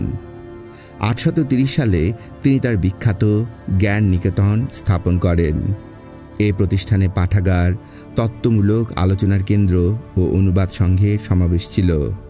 খ্রিস্টপূর্ব ৩য় শতাব্দীর প্রথমার্ধে আলেকজান্ডারিয়ায় যে জাদুঘর স্থাপিত হয়, তারপর জ্ঞান নিকেতনের মতো গুরুত্বপূর্ণ প্রতিষ্ঠান আর একটিও স্থাপিত হয়নি। এই সময়ের আগ পর্যন্ত খ্রিস্টান, মুসলমান এবং মুসলিমরা নিজ নিজ মর্জি মোতাবেক বিক্ষিপ্ত কিছু বই অনুবাদ করে আসছিলেন। আল মামুনের সময় হতে শুরু করে তার কাছাকাছি পরবর্তীকালের কাল পর্যন্ত অনুবাদের কাজ প্রধানত জ্ঞান নিকেতনকে কেন্দ্র করেই চলতে থাকে। আব্বাসীয় অনুবাদ যুগ ৭৫০ সাল হতে প্রায় ১০০ বছর পর্যন্ত অক্ষুণ্ণ ছিল। অনুবাদকদের বেশিরভাগেরই মাতৃভাষা ছিল আরামেইক বা সিরিয়াক। সেই জন্য অনেক গ্রিক গ্রন্থ প্রথমে আরামিক ভাষায় অনুদিত হয়, তারপরে অনুদিত হয় আরবি ভাষায়। উল্লেখ্য, যীশুখ্রিস্ট আরামেইক ভাষায় কথা বলতেন। আরবিতে যারা অনুবাদ করতেন তারা সাহিত্য ও ধর্মগ্রন্থের খোঁজ খবর নেননি। গ্রিক নাটক, গ্রিক কবিতা এবং গ্রিক ইতিহাস এসবের সঙ্গে আরব মনের কোনো ঘনিষ্ঠ সম্বন্ধ স্থাপিত হয়নি। এই ক্ষেত্রে আরবদের মধ্যে পারস্যের প্রভাব সর্বাপেক্ষা শক্তিশালী ছিল। আফলাতুন ও আরাস্তুর দ্বারা উদ্ভাবিত এবং পরবর্তীতে নিও প্লেটোনিস্টদের দ্বারা ব্যাখ্যাত গ্রিক দর্শন নিয়ে মুসলমানরা জ্ঞান বিজ্ঞান আবিষ্কারের যাত্রা শুরু করে। আরবরা হুনাইন ইবনে ইসহাককে বলে থাকে অনুবাদকদের শেখ। উনি সে জামানার সবচেয়ে বড় পণ্ডিত এবং চরিত্রে সবচেয়ে মহান ছিলেন। হুনাইন হীরাবাসী একজন নেস্টারিয়ান খ্রিস্টান ছিলেন। যৌবনকালে উনি এক ডাক্তারের দোকানে কম্পাউন্ডারের চাকরি গ্রহণ করেন। একদিন তার মনিব শ্লেষের সঙ্গে বলেন, হীরার বাসিন্দাদের চিকিৎসাবিদ্যার সঙ্গে কোনো সম্বন্ধ নাই, তুমি বরং বাজারে গিয়ে টাকা ভাঙানোর পেশা শুরু করো। বালক মনিবের এই তিরস্কারের প্রতিবাদ স্বরূপ অশ্রুনয়নে চাকরি ছেড়ে আসেন এবং গ্রিক ভাষা শিক্ষার জন্য সংকল্প করেন। কথিত আছে হুনাইন গ্যালেন, হিপোক্রিটাস এবং ডায়োসকোরাডিসের বই অনুবাদ করেন। এছাড়া আফলাতুনের রিপাবলিক এবং আরাস্তুর বা অ্যারিস্টটলের ক্যাটাগরি ফিজিক্স ও ম্যাগনা মারালিয়াও অনুবাদ করেন। তার সবচেয়ে বড় অনুবাদ ছিল গ্যালেনের প্রায় সমস্ত বৈজ্ঞানিক গ্রন্থেরই আরবিতে অনুবাদ। গ্যালেনের দেহবিজ্ঞান বিষয়ক 7খানি বইয়ের মূল গ্রিক গ্রন্থ হারিয়ে গেছে, তবে সৌভাগ্যক্রমে আরবিতে অনুবাদ সংরক্ষিত আছে। হুনাইন গ্রিক সেপ্টুয়াজিস্ট হতে আরবিতে ওল্ড টেস্টামেন্টের যে অনুবাদ করেন সেটি এখন আর পাওয়া যায় না। হুনাইন যে সুদক্ষ অনুবাদক ছিলেন তার সমর্থনমূলক প্রমাণ আছে। তিনি এবং অন্যান্য অনুবাদকেরা মাসে 500 দিনার পেতেন। উপরন্তু আল মামুন তার অনুদিত গ্রন্থ ওজন করে তাকে সেই পরিমাণ সোনা দিতেন। কিন্তু কেবল অনুবাদক হিসেবে তার গৌরব ছিল না। তিনি তার গৌরবের সর্বোচ্চ শিখরে আরোহণ করেন যখন খলিফা আল মুতাওয়াক্কিল তাকে ব্যক্তিগত চিকিৎসক পদে নিযুক্ত করেন। একবার খলিফা তার জনৈক দুশ্মনের জন্য হুনাইনকে একটি মারাত্মক বিষ তৈরি করতে বললেন। হুনায়ন অস্বীকার করেন, ফলে খলিফা তাকে 1 বছর জেলে আটক রাখেন। খলিফার সামনে এনে মৃত্যুর ভয় দেখালে তিনি উত্তর দেন, মানুষের পক্ষে যা হিতকর আমি কেবল তাই শিখেছি, অন্য কিছু শিখিনি। খলিফা বলেন, আমি কেবল তোমার সততা পরীক্ষা করছিলাম। এখন বলো, কি জন্য তুমি মারাত্মক বিষ তৈরি করতে অস্বীকার করলে? হুনায়ন উত্তরে বললেন, 2 বন্ধু আমাকে এই কাজ করতে বাধা দেয়। এক আমার ধর্ম এবং অন্যটি আমার পেশা। আমার ধর্ম বলে যে আমাদের শত্রুরও আমাদের উপকার করা উচিত, বন্ধুর উপকার তো আরও বেশি করা কর্তব্য। আর আমার এই চিকিৎসা পেশার প্রবর্তনই হয়েছে মানুষের কল্যাণের জন্যে। তার রোগ আরোগ্যের কাজেই এই কর্তব্য সীমাবদ্ধ। তাছাড়া প্রত্যেক চিকিৎসকই প্রতিজ্ঞায় আবদ্ধ যে সে কখনো কাউকে মারাত্মক বিষ দেবে না। চিকিৎসা শাস্ত্রের একজন আধুনিক ফরাসি ঐতিহাসিক বলেন যে হুনাইন 9ম শতাব্দীর শ্রেষ্ঠতম মানুষ ছিলেন। তর্জমার জামানা খতম হয়ে আসার আগে আরাস্তুর বা অ্যারিস্টটলের প্রচলিত প্রায় সমস্ত গ্রন্থই আরবি পাঠকদের আয়ত্তে চলে আসে। তার নামে প্রচলিত এইসব বইয়ের অনেকগুলি অবশ্য ছিল মেকি। এইসব যখন ঘটে তখন ইউরোপ গ্রিক চিন্তা এবং বিজ্ঞান সম্বন্ধে প্রায় সম্পূর্ণ অজ্ঞ ছিল। কারণ যখন আর রাশিদ আর আল মামুন গ্রিক ও পার্শ্বিক দর্শন নিয়ে গবেষণায় ব্যস্ত, সেই সময় পাশ্চাত্য সমসাময়িক শার্লেম্যান এবং তার লর্ডরা নাকি তাদের নাম দস্তখত শিখতে খেটে মরছিলেন। ইসলামে মানব প্রীতিমূলক অধ্যয়নের অঙ্গ হিসেবে শীঘ্রই আরাস্তুর তর্কশাস্ত্র বিষয়ক আর্গানান এবং পারফিরিও ইসাগন আরবি ব্যাকরণের পাশে স্থান গ্রহণ করে। আরবি অনুবাদে আরাস্তুর অলঙ্কার ও কাব্যশাস্ত্র তার আর্গাননের অন্তর্ভুক্ত ছিল। আজ পর্যন্ত এই রীতি চলে আসছে। নিওপ্লেটনিক ভাষ্যকারদের মতে আফলাতুন ও আরাস্তুরের বাণিজ্য মূলত এক। মুসলমানরা সে অভিমত গ্রহণ করে। নিও প্লেটোনিজমের প্রভাব বিশেষ করে সুস্পষ্ট হয়ে ওঠে সুফি মতবাদের মধ্যে। আমরা দেখতে পাব যে আরব পণ্ডিতদের, বিশেষ করে আবু আলী সিনা এবং ইবন রুশদের মারফত আরাস্তুর এবং আফলাতুনদের মতবাদ ল্যাটিনে প্রবেশ করে এবং ইউরোপের মধ্যযুগীয় সূক্ষ্ম চিন্তাধারার উপর বিশেষ প্রভাব বিস্তার করে। আব্বাসীয় আমলের এই দীর্ঘ এবং সমৃদ্ধ অনুবাদ যুগের পরে আসে মৌলিক অনুবাদের যুগ। আমরা এর পরের অধ্যায়ে সে সম্বন্ধে আলোচনা করব। প্রাক ইসলামী যুগে আরবি ছিল কবিতার ভাষা। হজরত মুহাম্মদ সাল্লাল্লাহু আলাইহি সাল্লামের পর প্রধানত প্রত্যাদেশ এবং ধর্মের ভাষা। দশম শতাব্দীতে একান্ত বিস্ময়রূপেই সেই ভাষা বৈজ্ঞানিক চিন্তা, দার্শনিক ভাব প্রকাশের মোলায়েম মাধ্যম হয়ে দাঁড়ায়। ইতিমধ্যে কূটনীতি এবং সৌজন্যের ভাষা হিসেবে আরবি মধ্য এশিয়া হতে সমস্ত উত্তর আফ্রিকার মধ্য দিয়ে স্পেন পর্যন্ত নিজেকে প্রতিষ্ঠিত করে। সেই সময় হতে আজ পর্যন্ত ইরাক, সিরিয়া, ফিলিস্তিন, মিশর, তিউনিসিয়া, আলজেরিয়া এবং মরক্কোর বাসিন্দারা আরবি ভাষায় তাদের মহত্তম চিন্তার প্রকাশ করে আসছে।